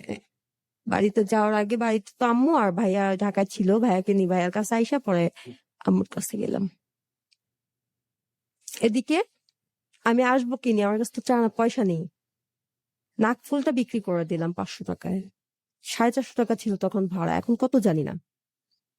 বাকি ছিল 50 টাকা। আমি লাইফে মানে এই দিনটাই 50 টাকার কথা, মানে কি কি নিয়েছি এটা আমি জীবনে ভুলতে পারবো না। লাইফে কত টাকা কত ভাবে ভাঙি না, মনে থাকে না। হাজার হাজার টাকা ভেঙে ফেলি কিন্তু মনে থাকে না, কিন্তু এই টাকাটার কথা আমি জীবনে ভুলবো না, কিভাবে ভেঙেছিলাম। আমার সাথে একটা ছোট বাচ্চা আছে, কোলে বাচ্চাটা তো দুধ খায়, ও তো আর কিছু খেতে পারে না, বাট ও তো ভাত টাত এইটা ওইটা খায়। ও সকালে না খেয়ে বের হইলো, আমিও বের হইলাম না খেয়ে। আমারটা বাদ দিই বলতে আবার বাদ দেওয়াও যাবে না, কারণ মা যদি বাচ্চা দুধ খায় হুম, হুম। তো মা না খেয়ে থাকলে বাচ্চার উপরে মানে Right. এটার তারপর প্রভাবটা পড়ে। ওইদিকে আমি ওর জন্য নিলাম 20 টাকা দিয়ে 1 প্যাকেট বিস্কিট, আর 30 টাকায় নিলাম একটা পানির বোতল। টাকা শেষ। উঠলাম বাসে, চলে আসলাম। আসার পরে ভাইয়ের সাথে দেখা হয়েছে, বাড়ি পর্যন্ত আবার গেলাম। মানে সে রাত হয়ে গেছে, সে সকাল থেকে রাত পর্যন্ত শুধু গাড়িতে। দুটো বাচ্চার তো রক্ত আমাশা হয়ে গেছে। আমি চাইছিলাম আসার সাথে সাথে ওকে ডিভোর্স লেটার পাঠিয়ে দিব, কিন্তু সেটা আর হলো না। 3 দিন সময় লেগে গেছে। পরের দিন মানে রাত হয়ে গেছে, তো পরের দিন সকালে উঠে বাচ্চাদের নিয়ে হাসপাতালে দৌড়াদৌড়ি করছি ডাক্তারের আপনাকে কাছে ফোন নিয়ে। দিল, উনি বাসায় এসে না কোনো যোগাযোগ করেন? আপনার কাছে তো মোবাইল ছিল। আমার কাছে কোনো ফোন ফোন ছিল ছিল না। না। আমার আচ্ছা। কাছে শুধু আমার আম্মু ভাইয়ার নাম্বার গুলো লেখা ছিল। আমি ওর ফোন কেন বাসা থেকে নিয়ে আসবো? আচ্ছা, কিন্তু উনি কি আপনার মা বাবার সাথে বা ভাইয়ের সাথে যোগাযোগ করেছিলেন যে আপনি আসছেন কিনা বা কি? হুম। আচ্ছা, ওকে, ওকে কেউ পাত্তা দিত না আমার ফ্যামিলিতে। আচ্ছা। হয়তো আমার বাবার সাথে যে ঝগড়া করেছিল, আমার মনে হয় যে এটাই মনে হয় দেশ মিটাইছে আমার উপর, তারপরে কি হলো? বা এটাই হয়তো ভালোবাসার নিয়ম ছিল তখন। এরপর চলে আসলেন সন্তান। চলে আসলাম, আসার পরে বাচ্চা দুটো রক্ত আমাশা হয়ে গেছে। হুম। ওদের নিয়ে পরের দিন ডাক্তারের কাছে দৌড়াদৌড়ি করে, তারপরের দিন মানে 3 দিনের দিন আমি মানে ওই দিন ডাক্তার কাছ থেকে এসে রাত্রে শুয়ে মাকে বলতেছি, মা কালকে তো একটু দরকার, সোহেল রে আমি ডিভোর্স লেটারটা পাঠিয়ে দিতে চাই, হুম, আমার একটু তুমি ইসে নিয়ে যাও, কোর্টে নিয়ে যাও। আচ্ছা। মা বলতেছে আচ্ছা ঠিক আছে, তো কাকারে সকালে উঠে ফোন দিবনি, তো কাকা কালকে আসে কিনা জিজ্ঞেস করি, উকিল বাড়ি থাকলে অবশ্যই যাই ওনারা দিয়ে করাই ফেলবো। আমার একজন আঙ্কেল ছিল, উনি ছিল। পরে যাওয়ার পরে আঙ্কেল জিজ্ঞেস করতেছে কি ব্যাপার, তুমি বিয়ে করলো একা একা, ছাইরাও দিতে চাচ্ছ নিজে থেকে, মাঝখান থেকে আমার ভাইদের তো খাইছো, আচ্ছা। নুরু ভাইদের তো খেয়ে ফেলছো, তাহলে কি বিয়েটা মানে ছাইরেই যদি দিবা, বিয়েটা করছি না কেন নুরু ভাই মানে মৃত্যুটার জন্য? সেটা হয়ে গেছে সম্পূর্ণ, এখন সংসারের দরকার নেই কোনটা? আর নাহলে বল কি করছে, ওর 14 গোষ্ঠীর মানে জেলের ভাত খাওয়াবো। কিন্তু আমি ওর মানে ব্যাড সাইড গুলো না বলতে আমার খুব কষ্ট হতো, আমি পারতাম না, হুম। মানতে পারি না আমি এগুলো যে আমি বলবো, আমি মেনে নিতে পারি না। তারপরে আমি আমি জাস্ট একটাই কথা বলতেছি, কাকা তুমি ডিভোর্স লেটারটা পাঠায় দাও, 5 লাখ টাকা দিয়ে জীবন যাবে না আমার, আমি ওই টাকাও চাই না, ওরেও চাই না। আমি চাই না আমার আবার নেক্সট আরেকবার দেখা হোক, ওর মুখটা আমি দেখি বা আমার মুখটাও দেখুক, আমি আর চাই না এটা। ওকে থানায় নিলাম, কোর্টে তুললাম, ওকে হ্যাস্ত করলাম, ওর ফ্যামিলি মানুষের সামনে মাথা নত করলো, ও নত করলো। এত কিছুর পরে আমার লাভটা কি? আমার সেই ভালোবাসাটা, আমার সেই বিশ্বাসটা তার প্রতি সব ফিরে আসবে? এগুলো ফিরে পাবো? ওই রাত্রে দেখা সিনটা কি আমার মেমোরি থেকে মানে আউট হবে? তাহলে কি লাভ হলো আমার? হুম, এগুলোই তো এনাফ, আর কিচ্ছু লাগবে না। রাইট। যদি ও অপরাধ করে থাকে, বিচারের জন্য উপরে একজন ঠিকই আছে, তার বিচারে ভুল নাই, সে ঘুষখোর না তো। হুম, হুম, হুম, আল্লাহকে কেউ ঘুষ দিতে পারে না, right. সে ন্যায় ন্যায্য বিচারে অটল। কাজে ও যদি অপরাধ করে থাকে, ওর ফল ঠিকই আল্লাহ দিবে, আমি বিশ্বাস করি। কিন্তু আমি সেই ফলটা দেখতে চাই না, আমি সহ্য করতে পারবো না হয়তো। যার জ্বর হলে আমি কান্না করতে করতে মানে যাক, তারপরে কি হলো? চলে আসলাম। আসার পরে আমি 2-3 মাসের মতো ভালো ছিলাম। একা থাকলে মানে আমার কোনো ফিল হতো না যে আমি একা আছি, আমার কোনো একটা সঙ্গী হুম, প্রয়োজন, আমার একটা মানে একাকিত্ব বোধটা হতো না। আচ্ছা। 2-3 মাস এই পরে যে আপনি এখন যেখানে বলছেন, এই এই এই সালটা কখন, কত সালের কথা বলছেন? উম, এটা হচ্ছে আপনার আজ থেকে 5 বছর 5 আগে? বছর আগের কথা, আচ্ছা, 5-6 বছর আগের কথা। 6 বছর আগে। তার মানে তখন আপনি সিঙ্গেল মাদার, ডিভোর্স হয়ে গেছে? সিঙ্গেল বলতে 2টা ছেলেই তো, ছোট ছেলেটা তখন হ্যাঁ মানে আপনার তখন 2 মাস মানে পর। আপনার তখন হাজবেন্ডের সাথে কি আপনার ডিভোর্স হয়েছে? হ্যাঁ, আমি 3 দিনের দিন ডিভোর্স ডিভোর্স দিয়ে হয়ে দিলাম। গেছে এবং তিনি ডিভোর্স একসেপ্ট করে নিয়েছেন। হুম। আচ্ছা, গেল। এবার আপনি একা আছেন, তারপরে কি হলো? তারপর 2-3 মাসের মতো প্রায় মানে কোনো কিছু ফিল হতো না, কাউকে আমার প্রয়োজন এরকম মনে হতো না। হুম। 2-3 মাস পর থেকে যখন আমি দেখলাম যে না, আমি কেমন মেজাজ খিটখিটে হয়ে থাকে, কারোর সাথে কথা বলতে ভালো লাগে না, ভাইয়া ভাবিদের সাথে কথা বলি না, সেরকম মানে সবার সাথে একটা পারিবারিক সম্পর্ক, হুম। কাউকে ভাল লাগে না, পরিবারের কাউকেই ভাল লাগে না, বাচ্চা কানলেও বিরক্ত লাগে, আচ্ছা মানে কেমন যেন একটা একাকিত্ব বোধ হয়। আচ্ছা কেন হচ্ছে এটা আমি বুঝতে পারলাম, আমি মানে নিজের মনে মনে খোঁজার চেষ্টা করলাম এটা আসলে আমার আমার মানে কি প্রয়োজন, কি ইচ্ছা হচ্ছে আমার। হুম, হুম, হুম। তারপর চিন্তা করলাম না, আমি ভুল করতেছি। এরকম ফিল হতে হতে একটা সময় আমি হয়তো আবার এরকম কোন সোহেলের চোখের ছলনায় পা দিয়ে ফেলতে পারি। আচ্ছা এই মানে চান্স আর কাউকে আমি দিব না। হুম, হুম, হুম। আমাকে নেক্সট কেউ আঘাত করবে, ভালোবাসার নাটক করবে, এই চান্স আর নেই।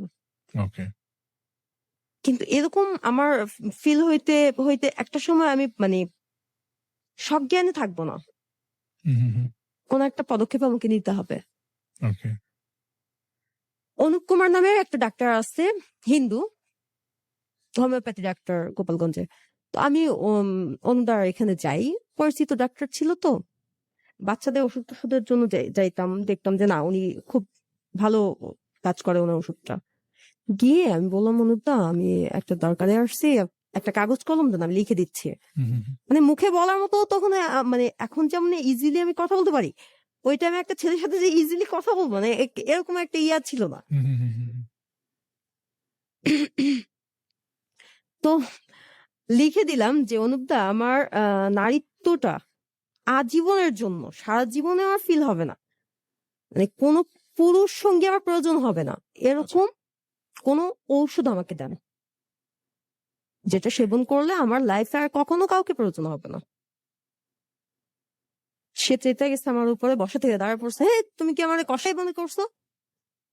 আমি কি ডাকাত নাকি? আমি কি মানুষ জবাই করি? হুম। আমি ডাক্তার, আমি মানুষ বাঁচানোর চেষ্টা করি। এটা সৃষ্টিকর্তার দান, এটা কখনো ধ্বংস করা সম্ভব না, আচ্ছা একমাত্র সে পারবে, আমি পারবো না।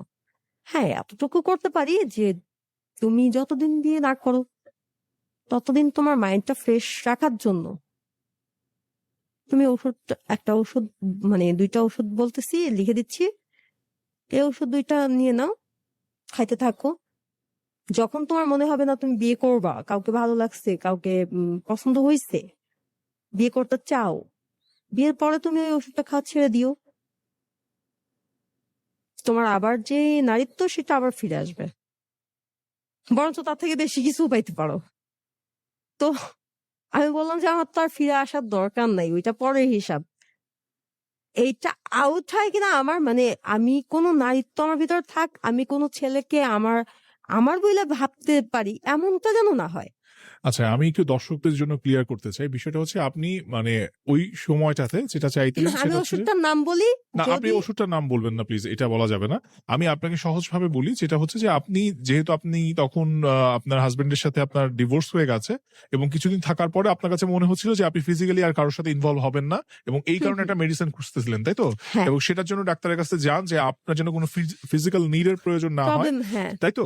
এবং এরপরে ডাক্তার একটা ওষুধ দিল এবং এখানে সেটা একটা আপনি কথা খেলেন। আছে ভাইয়া, জি এই বিষয়টা আমি মানে হাইড করতে চেয়েছিলাম একবার, ভাবলাম যে না এটা বলাটা মানে কেমন লজ্জাজনক, কিন্তু আবার চিন্তা করলাম যে এটা লিসেনারদের জন্য একটা মেসেজ জি যে ওরা মানে লাইফে অনেকে এখন কিন্তু বন্ধুর সংখ্যা বেড়ে গেছে, একটা মেয়ের অনেকগুলো ছেলে বন্ধু হয়ে থাকে, হুম, হুম, ঠিক আছে, কিন্তু একবারও কি ভাবে যে আগুন মোমের কাছে আপনি মেসকাঠি ধরছেন, সেটা জ্বলবে না, এটা হতে পারে না। আপনি মোমটাকে চুবাই নিয়ে আসেন পানিতে, আনার পরে আগুনে ধরবেন, হয়তো প্রথমে চিরচির করবে, জ্বলতে চাবে না, পরবর্তীতে ঠিকই জ্বলবে, কারণ তার ধর্ম আগুন পেলে জ্বলা। ওকে সো কাজে তার নারীত্বটা মানে নারীত্ব এমন একটা জিনিস, সেটা থাকা মানে আচ্ছা, যতই না না বলুক একটা পর্যায়ে মানে আপনি ফিল করছেন যে সামহাও আপনার দ্বারা আবার কোন একটা অ্যাক্সিডেন্ট হতে পারে, সেই ক্ষেত্রে আপনি এটা হওয়াটা স্বাভাবিক। স্বাভাবিক। সো তারপরে কি হলো? এরপর আপনি সেই ওষুধটা নিয়মিত খাওয়া শুরু করলেন। হ্যাঁ, তারপর তারপরে মানে আমি তো তখন মানে একরকম একটা ছেলে মানুষ বলা চলে। আমাকে এক পর্যায়ে মানে ঢাকাতে আসার পর যখন চাকরি করি তখন আমাকে সবাই ভাই বলেই ডাকতো। আচ্ছা, যার সাথে বিয়ে হয় উনি এই নামটা তুলে দেয়, ভাই নাম ধরে। তারপরে কি হলো? কবির ভাই বলতো সবাই আমাকে। জি, ঠিক আছে, আবার লেখালেখি করতাম তো এই জন্য বলতো আর কি যে কবি ভাই। ওকে। তারপর কি হলো? তো আমি আম্মুকে বললাম, আম্মু আমি বসে থাকবো কেন, কিছু একটা করি। প্রতিবন্ধীর মতো হাত পা নিয়ে বসে থাকাটা আমার ভালো লাগে না, হুম, আমি ঢাকা চলে যাই। উম, তো চলে আসলাম। আসার পরে আমার একটা সিঙ্গার বান্ধবী ছিল, জি, দিশা নাম, ওর সাথে রুম শেয়ার করি। এই দেখেন ঢাকা শহরে আরেকটা ব্যাপার আছে যে একটা সিঙ্গেল মেয়েকে কেউ বাসা দিতে চায় না। এটা ছেলেদের ক্ষেত্রেও আছে এই প্রবলেমটা। তারপরে কি হলো? একটা ছেলে বন্ধুর বাসায় গিয়ে থাকতে পারে, জি, মেয়েটা কোথায় যাবে? ওকে, একটা ছেলে সারাটা রাত যদি হাঁটতে হাঁটতে বা কোথাও বৈশাখ মানে সেই সিকিউরিটির ব্যাপারটা কোনো ব্যাপার আছে। নেই, ওকে, হ্যাঁ, সে মারামারিও করতে পারবে। ওকে, একটা মেয়ে কি করবে? ওকে। তারপর তো ওর সাথে কিছুদিন থাকি আর এদিকে চাকরি খুঁজি। তো একজন একজনের মারফতে ও মানে এখন আমার যিনি হাজবেন্ড ওনার সাথে পরিচয়টা হয়। উনি একটা মিডিয়া লাইনেই আছেন। জি, ওনার নাম হচ্ছে রহমান। ওকে,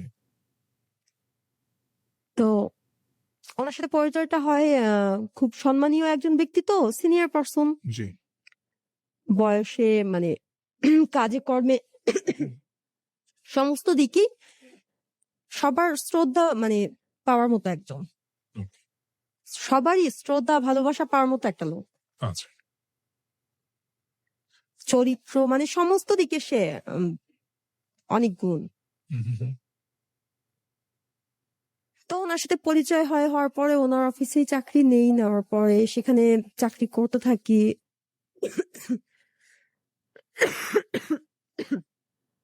আমি খুব অবাক হতাম মনে মনে, মানে ওনাকে অনেক পছন্দ হয়েছিল এই জন্য যে আসলে অনেক সুন্দর, মানে দেখতে ফর্সা, অনেক ভালো স্মার্ট, অনেক ছেলে যার সাথে দাঁড়ালে হয়তো আমাকে মানাতে পারে বা আমার থেকে আরো বেশি মানে মনে হতো যে না আমি তার কাছে কিছু না।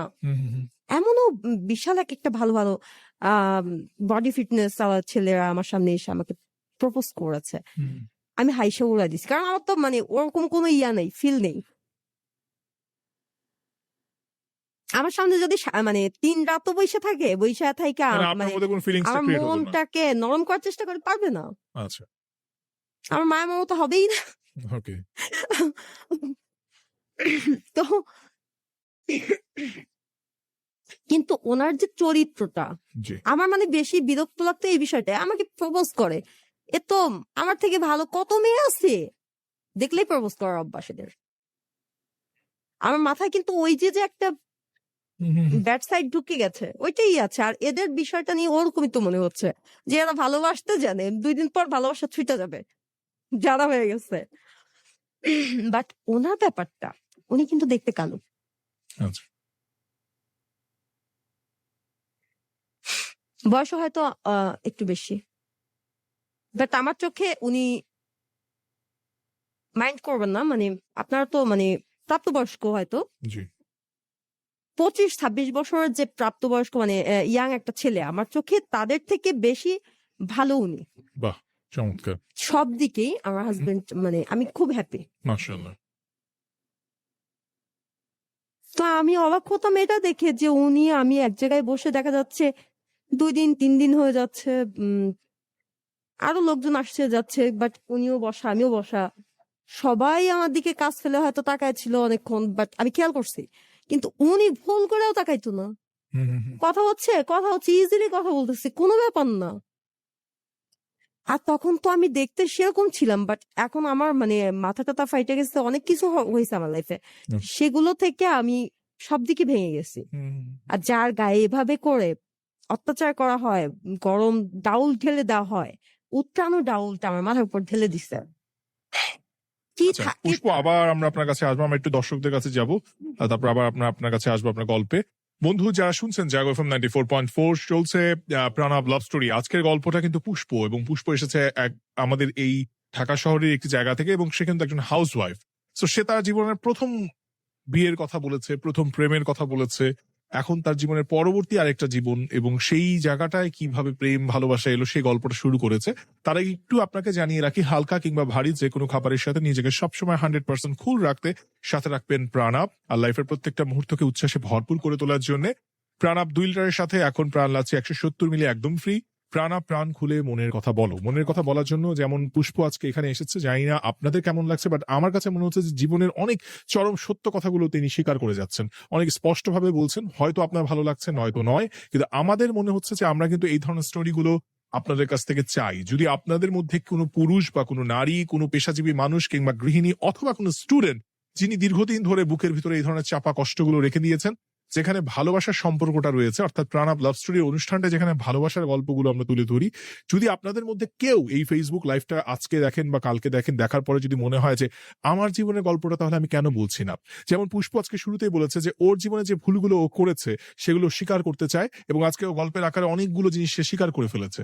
সো এই ভুলগুলো যদি আজকের কোনো একটা মেয়ে, সে হয়তো ক্লাস হয়, সেই ইচ্ছেটা যদি থাকে, তাহলে এখনই মোবাইলের ম্যাচ অপশনে চলে যান, গিয়ে টাইপ করে ফেলুন RLS, স্পেসে নিজের নাম লিখুন, নিজের লোকেশন লিখুন, এবং আপনার প্রফেশনটা লাগবে, আপনি কি করেন। এবার নিজের মোবাইল থেকে সেই কথাগুলো লিখে পাঠিয়ে দিন 26969 নাম্বারে, অর্থাৎ 26969 নাম্বারে। শুধুমাত্র তারাই রেজিস্ট্রেশন করবেন যারা এখানে আসতে চান। অনেকে দেখলাম যে RLS এ লিখেছেন, ভাই আজকে গল্পটা ভালো লাগছে, আমি মানে অনেকে লিখেছেন আমি আসতে চাই। এই কথাগুলো বলার দরকার নাই। আপনার শুরুতে RLS, নিজের নাম, নিজের লোকেশন আর প্রফেশন টাইপ করে পাঠিয়ে দিবেন 26969 নাম্বারে। ফেসবুকের থ্রুতে যারা দেখছেন, তাদের মধ্যে যারা আছেন তারা কিন্তু স্ক্রলে দেখতে পাচ্ছেন, নিয়মটা বারবার লেখা হচ্ছে সেখানে। এরপরে যদি বুঝতে না পারেন, আপনারা যারা আমার ভেরিফাইড পেজটা জানেন না, তাদের জন্য বলছি, আর যে স্পেস করার যোগ্য হয় অবশ্যই আপনাকে নিয়ে আসবো। এই গল্পগুলো কাউকে হেয় করার জন্য নয়, এই গল্পগুলো আমরা প্রচার করি আমাদের মতো যারা হয়তোবা সেম ভুলটা করে এসেছে। যেইখানে পুষ্পর প্রথম দিকে, পুষ্প যখন এই ভুলটা করলো, তার ফ্যামিলি যদি তাকে আরেকটু সময় দিত, তার সাথে কথা বলতে, হয়তো পুষ্পকে তার জীবনের এত কঠিন সময়গুলো পার করতে হতো না, সম্ভবত তার জীবনটা অন্যরকম হতে পারত। তো আমি আজকের এই গল্পটা শুরু থেকে শেষ পর্যন্ত যারা শুনছেন, তাদেরকে বলবো যে গল্পটা একটু মনোযোগ দিয়ে শোনেন। ফেসবুকে তো আমি দেখেছি আর্য উদয় কিন্তু দেখতে পারে যে এরকম একটা শো হয় বাংলাদেশের কোনো একটা রেডিওতে, আমরা কিন্তু সেই মানুষটার থেকেও বরং এটাকে আড়াল করে রাখা, যে এই ধরনের বিষয়গুলো হতে পারে, তাকে যদি না জানতে দেওয়া হয়, তাহলে হয়তো বা তার কিউরিয়াসিটি থেকে এর চেয়েও ভয়ঙ্কর কাজ করে আসবে, হয়তো কোনোদিন সাহস পাবে না আপনাকে বলবার। সো তার সাথে, আপনার সন্তানের সাথে, আপনার ছোট ভাই বোনের সাথে বিষয়গুলো শেয়ার করেন। এটা এমন কোনো বিষয় নয় যেখানে আমরা এটা মানুষের সামনে তুলে ধরা যাবে না। যদি সেটা হতো তাহলে নিশ্চয়ই জাগো এফএম 94.4 এ এই অনুষ্ঠানটা প্রচার হতো না। সো যারা তোমরা দেখছো আমার লাইফটা, তোমাদের কাছে ধন্যবাদ যে আমি কিছুক্ষণ আগে বলার পরে একটা বাজে কমেন্ট তো তোমরা আর করছো না, এটার জন্য আমি কৃতজ্ঞ আমার লিসনারদের কাছে। বাকিদের উদ্দেশ্যে বলবো যে আপনারা যারা লাইভটা দেখছেন, প্লিজ, আমাদের হাতে সময় আছে আর 25 মিনিট। এই 25 মিনিটে প্রত্যেকে একটা ছোট্ট দায়িত্ব কাঁধে নেন, সেটা হচ্ছে আপনি ভিডিওটা দেখার আগে 10টা গ্রুপে শেয়ার করেন। 10টা করে গ্রুপে প্রত্যেকে যদি শেয়ার করেন, এই ভিডিওটা প্রচুর শেয়ার হয়ে যাবে। যে পেজ থেকে দেখছেন সেখান থেকেই আপনি 10টা টাইমলাইনে শেয়ার করেন, 10 জন ফ্রেন্ডকে সাথে শেয়ার করেন, 10টা গ্রুপে শেয়ার করেন। এই শেয়ারটা দরকার, ভীষণ দরকার। আমরা হয়তো কিছু রাত জাগা মানুষ এখন অনুষ্ঠানটা দেখছি, বাকি মানুষগুলো কালকে দেখবে, নয়তো পরশু দেখবে, কিন্তু ভিডিওটা যদি শেয়ার না হয় দেখবে কি করে? তাই তোমাকে বলছি, তোমার জানাশোনা বিভিন্ন গ্রুপে, বিভিন্ন পেজে ভিডিওটা শেয়ার করে ফেলো।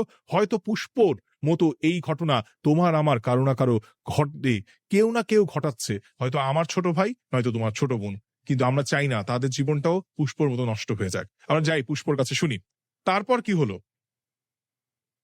তো তারপর মানে তাকে আমি মানে এটা ফলো করতাম যে লোকটা তো একদমই অন্যরকম একটা চরিত্রের লোক, খুবই চরিত্রবান।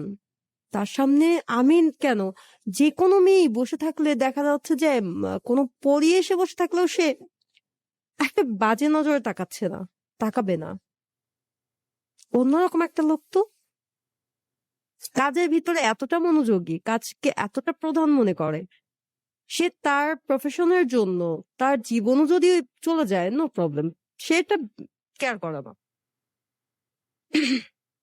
খুব ভালো লাগে তার ব্যক্তিত্ব, তার চলাফেরা, তার মানুষের প্রতি যে একটা ভালোবাসা, একটা দয়া। তার পকেটে ধরেন 500 টাকা আছে, সর্বশেষ বাসা যাচ্ছে, এখন সিগারেট নিবে, বাসার রিক্সা ভাড়া, এতটুকুই।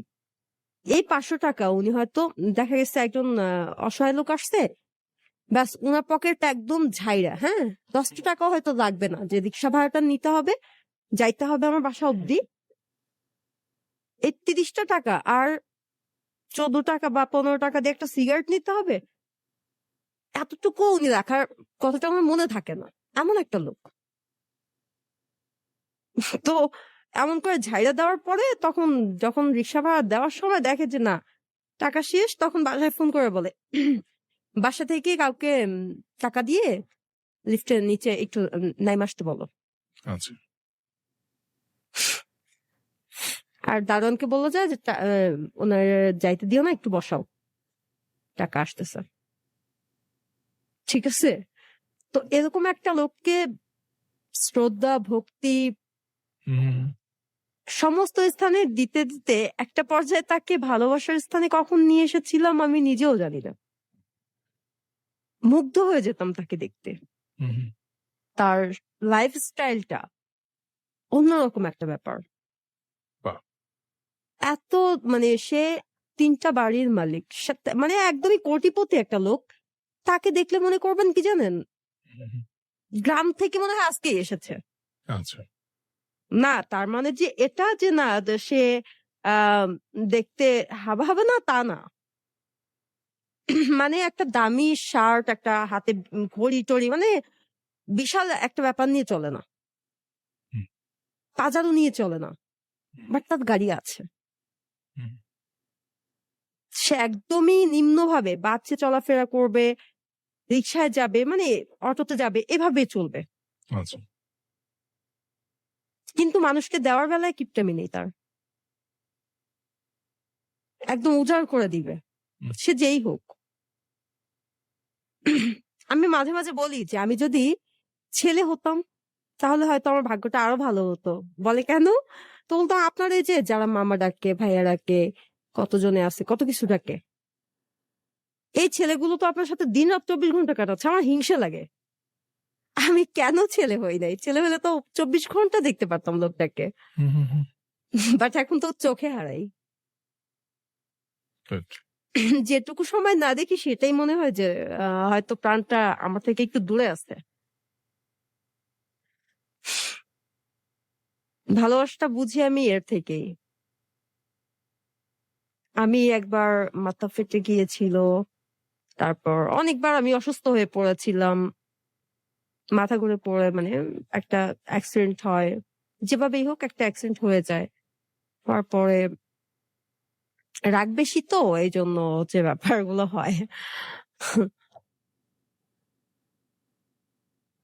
ইয়ে উনি ওনার কাজকর্ম, যে মানুষটা কাজ দেখে একটা সেকেন্ডের জন্য, ওনার কিন্তু আরেকটা ওয়াইফ আছে, ওনার একটা সন্তানও আছে।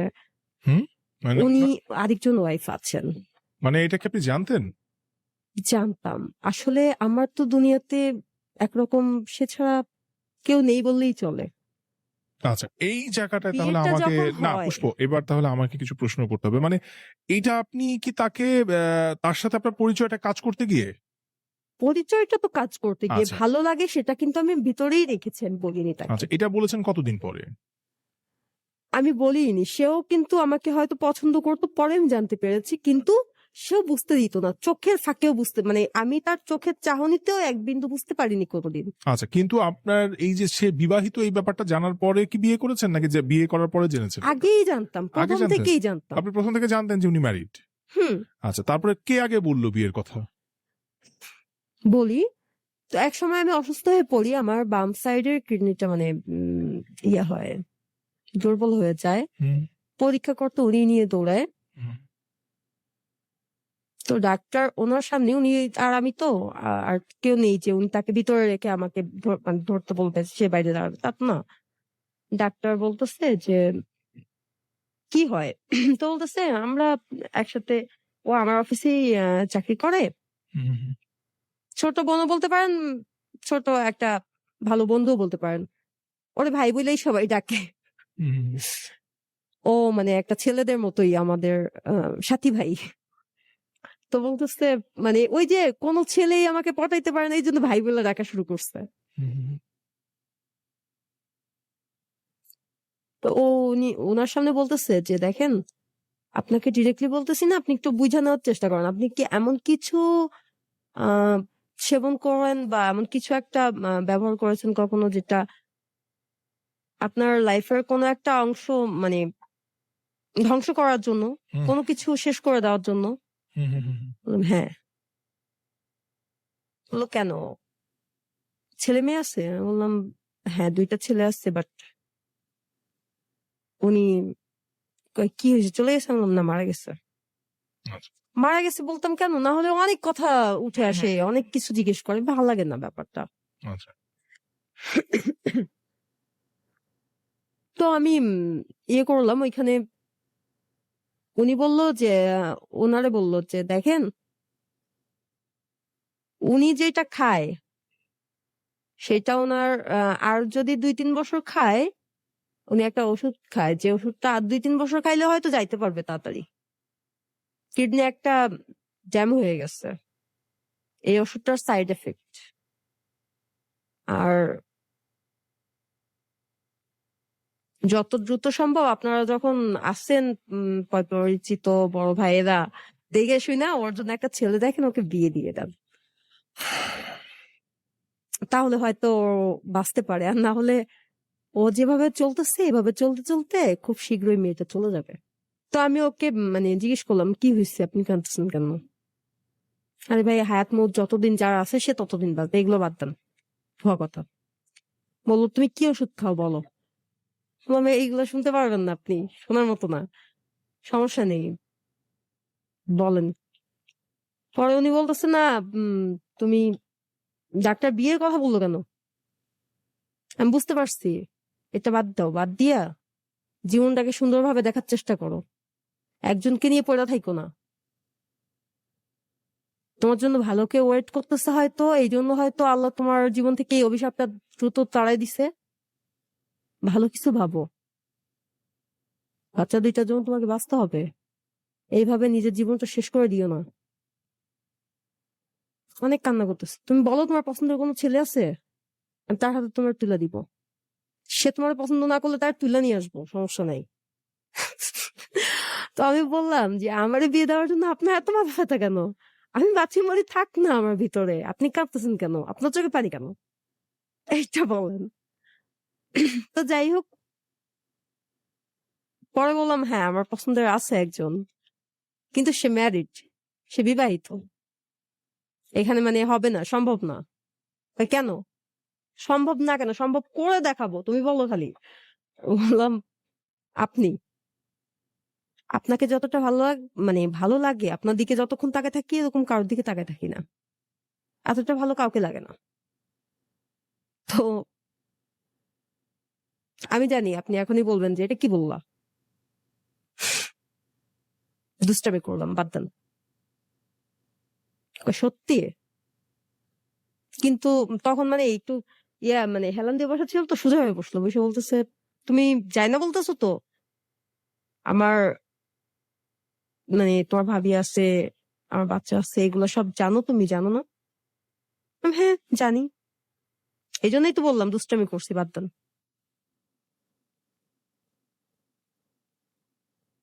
কয় দেখো, হয়তো তোমাকে আমার ভালো লাগে, মনে মনে ভালো লাগতো, আমি কখনো প্রকাশ করি নাই, এই জন্য যে তুমি ভাবতে পারো আমি তোমার সুযোগের মানে সুযোগটা নিলাম, সেটা যেন না হয়, ভুল না বুঝো, তাই সবসময় পাশে ছিলাম, আছি, থাকবো। তো এইভাবে একটা পর্যায়ে আমি বললাম যে না, আমি যদি বিয়ে তো করবো না ভেবেছিলাম, যদি বিয়ে হয় তাহলে আমি আপনাকে বিয়ে করবো, এছাড়া আমি কাউকে বিয়ে করবো না। এটা কিভাবে বলেন আপনি? আর তার একজন ওয়াইফ আছে, তার সন্তান আছে, আপনি একজন মেয়ে হয়ে এই কথাটা তাকে কিভাবে আস্ক করলেন যে, বা বলছেন যে আমি যদি বিয়ে করি আপনাকেই করবো? মানে তার তো একটা সংসার আছে, সেই মেয়েটার কথা কি আপনার একবার মনে হলো না, বা সেই ওয়াইফের কথা কি হ্যাঁ, একবার মনে হলো না? হয়েছে। তাহলে কেন আপনি বললেন এই কথা? অ্যাকচুয়ালি তার দিক থেকেও তো এই বিষয়টা কিন্তু আমি যে তাকে বিয়ে করেছি তা না, সেও তো আমাকে করেছে। না, সেটা তো পরবর্তীতে আপনি মানে তার মানে আমাদের প্রশ্নটা হচ্ছে যে আপনি একজন সেও কিন্তু নারী। তখন বলেছিল যে হ্যাঁ, আমিও তো তোমাকে পছন্দ করি, বাট আমি কখনো বলতে সাহস পাইনি এটাই যে তুমি ভুল বুঝতে পারো আমাকে, যে আমি তোমার সুযোগের ইয়েটা করতেছি, কিন্তু না, আচ্ছা এই জন্য আমি কখনো বলি নাই। আচ্ছা, পুষ্প, আপনার প্রথম হাজবেন্ডের সাথে একটা মেয়ে এসেছিল আপনাদের বাড়িতে, সে মেয়েটার নাম কি বলেছিলেন? কলি। কলি। কলি আর পুষ্পর মধ্যে তাহলে ডিফারেন্সটা কোথায় হলো? কলি এলো এবং কলি কিন্তু পুষ্পর হাজবেন্ডের সাথে থেকে গেল একটা রাত, এবং সে তার জায়গাটা দখল করে নিল, বা বলতে পারেন তার জন্যই মূলত আপনাদের সম্পর্কটা হ্যাঁ, ভেঙে গেল। ডিফারেন্সটা কোথায় এবার আমি বলি। হ্যাঁ। পার্থক্যটা এখানেই যে ওনার বাচ্চাটার কেমন আছে, কখন কি করতেছে কিনা, হুম, বা তার তার পড়াশোনা ঠিকভাবে চলছে কিনা, হুম, সে অসুস্থ কিনা, তার ওয়াইফ কেমন আছে, এই কথাগুলা আমি সবসময় জিজ্ঞেস করি, কেয়ার করার চেষ্টা করি। হুম, এমনকি আমি এভাবে বলেছি যে আপনি যদি পরিচিত কেউ একজন করে দেন, পরিচয় করা দেন, যে আমি তার হাতে বাসার বাজারগুলো, আপনি যে টাইমটা নষ্ট করবেন বাজারের ক্ষেত্রে, বাসা থেকে যে লিস্টটা দিবে ওই লিস্টটা আপনি আমাকে দিয়ে দিবেন, আমি বাজার টাজার করলাম, আমারও সময়টা কাটলো, অন্য কারো হাতে দিয়ে দিলাম, সে নিয়ে গেল। বাট সে আমাকে, মানে আমি অসুস্থ দেখে হয়তো আমাকে দিয়ে বাইরে তেমন একটা পাঠায় না। কিন্তু তাদের জন্য আমি কিন্তু নিজের চোখে নিজে একটা অপরাধী তার কাছে, যে জন্য আমার সত্যিই খুব লজ্জা লাগে যে এটা আমি আসলে তার কাছে তো অপরাধী। ওই মহিলাটা তো কোনো অন্যায় করেনি,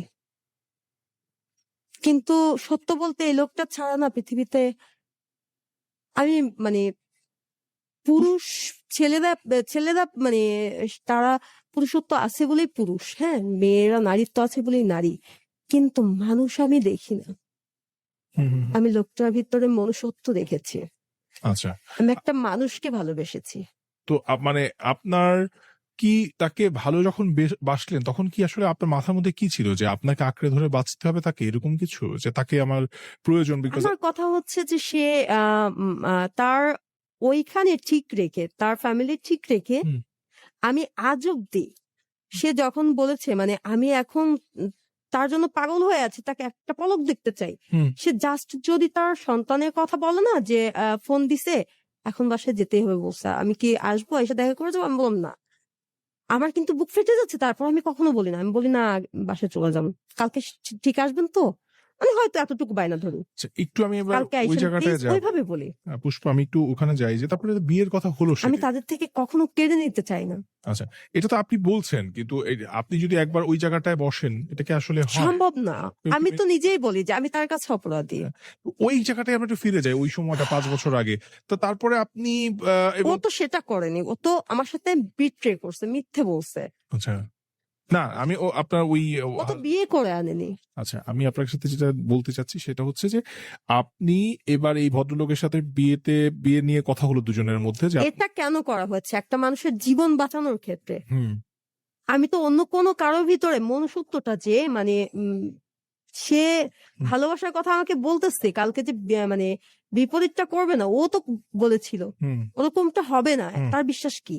আচ্ছা, ওকে, কিন্তু এই লোকটার ভিতরে ওরকম কিছু দেখি নাই, নিঃস্বার্থ ভাবে, শুধু আমাকে না হুম। সবাইকে দেখতেছি নিঃস্বার্থ ভাবে ভালোবাসে। তাহলে কি আমরা ধরে নিব যে আপনি তার অর্থকে ভালোবেসেছিলেন? কখনোই না, আচ্ছা, এটা সেও বলতে পারবে না। আচ্ছা, তার মানে আপনি মানুষটাকে ভালোবেসেছেন। হ্যাঁ। কিন্তু আজকে যদি আপনাকে প্রশ্ন করি যে এই যে আমাদের রেডিও স্টেশনটা এখন অনেক মেয়েরা শুনছে, এদের মধ্যে কেউ একজন একটা বিবাহিত পুরুষকে ভালোবেসে ফেললো, হ্যাঁ, একটা পুরুষকে সে ভালোবেসে ফেললো, কিন্তু ওই পুরুষের একজন ওয়াইফ আছে, তার বাচ্চা আছে, তো মেয়েটা কি করবে আসলে? ওই পুরুষকে বিয়ে করবে, বা ওই পুরুষের কি উচিত হবে? আপনার জীবন থেকে কি মনে হয় এখন এসে, যেটা আপনি ওই ওখান সিচুয়েশনটা থেকে দেখতে হবে যে মেয়েটা কি একদমই মানে পানিতে পড়ে আছে আমার মতোই, আচ্ছা, ওকে, আমার মতোই কি একদমই সমুদ্রের মাঝখানে কিনা। আচ্ছা, তার মানে আপনি সিচুয়েশনটাকে ফ্যাক্ট বলছেন, তার মানে আপনি যে পরিস্থিতিতে পড়েছিলেন সেখান থেকে আপনার একটা মানুষকে প্রয়োজন ছিল যাকে ধরে আপনি টিকে থাকবেন, যাকে ধরে আপনি বাঁচবেন, এবং সেই কারণেই তিনি বিবাহিত হওয়া সত্ত্বেও আপনি তাকে বিয়ে করেছিলেন। Is it?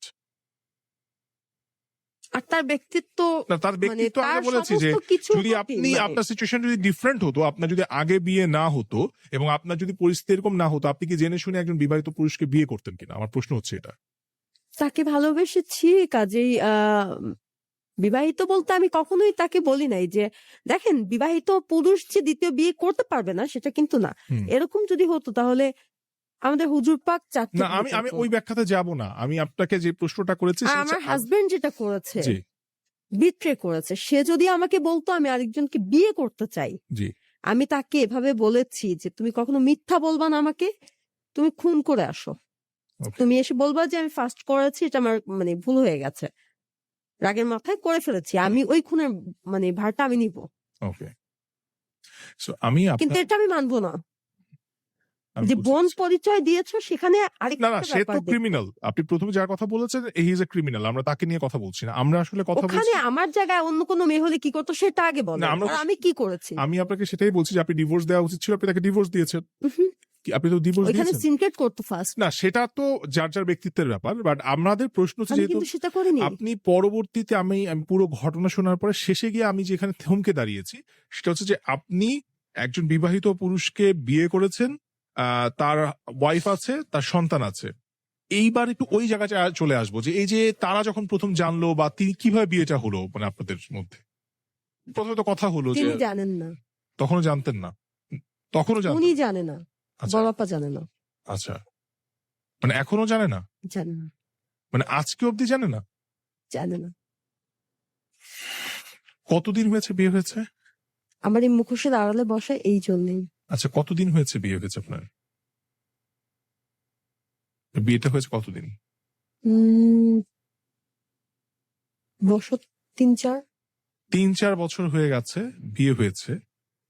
আপনার হাজবেন্ডের প্রথম স্ত্রী এখনো পর্যন্ত জানে না। আপনি কি এটা জানেন যে প্রথম স্ত্রী মানে থাকা সত্ত্বে আরেকটা বিয়ে করা যে ক্রাইম, মানে তার অসম্মতি ছাড়া, এটা কি আপনি জানেন? তো আপনি এতক্ষণ যে ভদ্রলোককে নিয়ে আমাদের সাথে কথা বলছিলেন, আমরা খুব ভালো লাগছিল কথাগুলো শুনতে, যে আপনি বলছিলেন যে তিনি একটা ডিফারেন্ট টাইপের মানুষ এবং খুব ভালো লাগছিল হ্যাঁ, যে তো এই অবস্থায় তিনি তার প্রথম স্ত্রীকে আহ না জানিয়ে গত 3-4 বছর ধরে আপনার সাথে সম্পর্কটা মেনটেন করে যাচ্ছেন এবং এটা একটা বিবাহিত সম্পর্ক আপনি বলছেন। কি কমিটমেন্ট আপনাদের মধ্যে, মানে যে যিনি জানেন না, এটা কারণটা কি? কারণটা হচ্ছে এক হচ্ছে বাসা একই এলাকায় বা পাশাপাশি বলা চলে, এরকম একটা ব্যাপার। আর দেখা যায় যে সপ্তাহের মধ্যে একদিন বা 10 দিনে মানে যদি কাজের চাপ পড়ে যায় তাহলে দেখা যায় 10 দিন 15 দিন হয়তো আমি তাকে একদিন দেখতে পাই কিনা বা তার সাথে 2 মিনিট বসে কথা বলতে পারি কিনা সন্দেহ।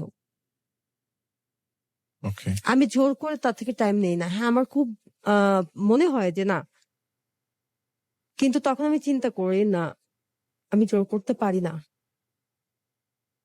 সে তো আমার একার না, সে ফার্স্ট অন্য কারো, তারপরে যদি কিছুটা সময় পারে বের করতে সেটা আমার জন্য। আমি কেড়ে নিয়ে আসিনি, ওকে। আমি জোর করে কেড়ে নিয়েইও নি। তো কিভাবে মেনটেন করছেন উনি, মানে বিষয়টা মানে আর আমি বলেছিলাম যে এটা না করার জন্য, বাট উনি আমাকে বারবার, মানে ওনার কথা হচ্ছে আমাকে বিয়ে করতেই হবে, সেটা অন্য কাউকে হলেও আচ্ছা ওনাকেই করব, সেটা উনি বলে নাই। আচ্ছা ওনার কথা হচ্ছে তুমি আর আমার নাম বাদ দিয়ে অন্য কারো নাম বলো। হুম আমি বললাম না, আমি দুষ্টামি করলাম, আপনার নাম বলছি, বাট আমি কাউকে পছন্দ করি না। তো আপনি একেবারে যেহেতু সময়ের শেষে চলে আসছি, আমরা আপনার কাছ থেকে আর কিছু পয়েন্ট জানতে চাবো। আপনার যে সন্তান দুজন আছে তার সাথে এই ভদ্রলোকের সম্পর্ক কি, বা আপনার ফ্যামিলি কি, এটা জানেন? মানে কাউকে না বললে কেউ বুঝবে না। আচ্ছা, আপনার ফ্যামিলি কি জানে পুরো ব্যাপারটা, আপনার মা ভাই? হ্যাঁ, সবাই ব্যাপারটা জানে, আচ্ছা জানলেও মানে তারা তাদের মতোই থাকে। আচ্ছা। তারা ব্যাপারটা কি কিভাবে নিচ্ছে যে আপনি পরের বিয়েটা করলেন এটাকে? তারা ওই প্রথম থেকে আমার মানে কোনো বিষয় নিয়ে আর তারা মাথা ঘামাবে না। একরকম আমি মৃত্যুর সজ্জায় থাকলেও দেখতে আসে না। আচ্ছা, আর আপনার সন্তান দুটো তারা কি আপনার কাছে? আপনার দুটো সন্তান? হ্যাঁ, বড় ছেলেকে মাদ্রাসায় দিচ্ছে, ভর্তি করছে। হুম। তারপর মানে প্রতি সপ্তাহে নিয়ে আসি বাসায় বেড়াতে। ওকে। মাদ্রাসার কাছেই, মানে 5 মিনিট লাগে হচ্ছে রিক্সাতে, হেঁটে গেলে হয়তো 10 থেকে 15 মিনিট লাগে। আচ্ছা, মানে আপনার দুটো সন্তান আপনার কাছে আছে হুম। এবং এদের যত যা কিছু লালন পালন এই টোটালটা আপনার বর্তমান যিনি হাজবেন্ড মানে কি বলবো, আমার হাতে কখন টাকা আছে কখন নেই এটা লোকটা কিভাবে বুঝে জানি না। আচ্ছা, হাতে টাকা শেষ হওয়ার আগেই সে তার ভাবে দিয়ে যায়, বাট আমি কখনোই, সে বলতে পারবে না। সে কিন্তু মানে শুনতেছে অলরেডি, হুম। সে কখনো বলতে পারবে না যে আমি লোভী বা আমি তার থেকে একটা সুতো চেয়েছি। বাহ। সে বলতে পারবে না। আমি জাস্ট তার থেকে বলেছি, মানে 2 মিনিট সময় চেয়েছি, যে সময়টা আমি জোর করেও চাইনি। হুম, হুম, হুম, হুম। বলেছি আপনি সব দিক সামলে আমার জন্য মানে 2 মিনিট সময় বের করার চেষ্টা করবেন। সেটা তাও অনুরোধ করে বলা আমার। আমি কারো থেকে তাকে জোর করে ছিনাই নেই নাই। ওকে, আপনি কান্না করবেন না। আমার মনে হয় যে আপনি খুব চমৎকার ভাবে আজকে পুরো গল্পটা আমাদের সাথে শেয়ার করেছেন, অত্যন্ত সাহসিকতার সাথে। তো শেষটাও আমরা আশা করি যে অনেক সাহসিকতার সাথেই আমরা শেষ করতে পারবো। সো আপনার জীবনের পুরো গল্পটাই তো আজকে আমাদের সাথে আপনি শেয়ার করলেন এবং জীবন যে কত রকমের প্রবাহ, কত রকমের বাঁক সেটা আমরা শুনলাম এবং প্রথম জীবনে আপনি অনিচ্ছাকৃত ভাবে আপনার একটি বিয়ে হয়, রীতিমতো ফোর্স করেই একটা সিনেম্যাটিক ওয়েতে আপনার বিয়ে হয়ে যায়। পরবর্তীতে দুটো জায়গাতেই আসলে আমার কাছে মনে হয়েছে যে আহ, একটা হচ্ছে যে আপনার বাবা মৃত্যু শয্যায়, তিনি হসপিটালে, ঠিক সেই দিনই আপনি ফিজিক্যাল রিলেশনে জড়িয়ে পড়ছেন একটি ছেলের সাথে। এরপরে আপনি ফ্যামিলি থেকে চলে গেলেন। অ্যাকচুয়ালি আমি সব হারিয়ে তাকে পেয়েছি, তো এই জন্য এত বড় একটা অপরাধ।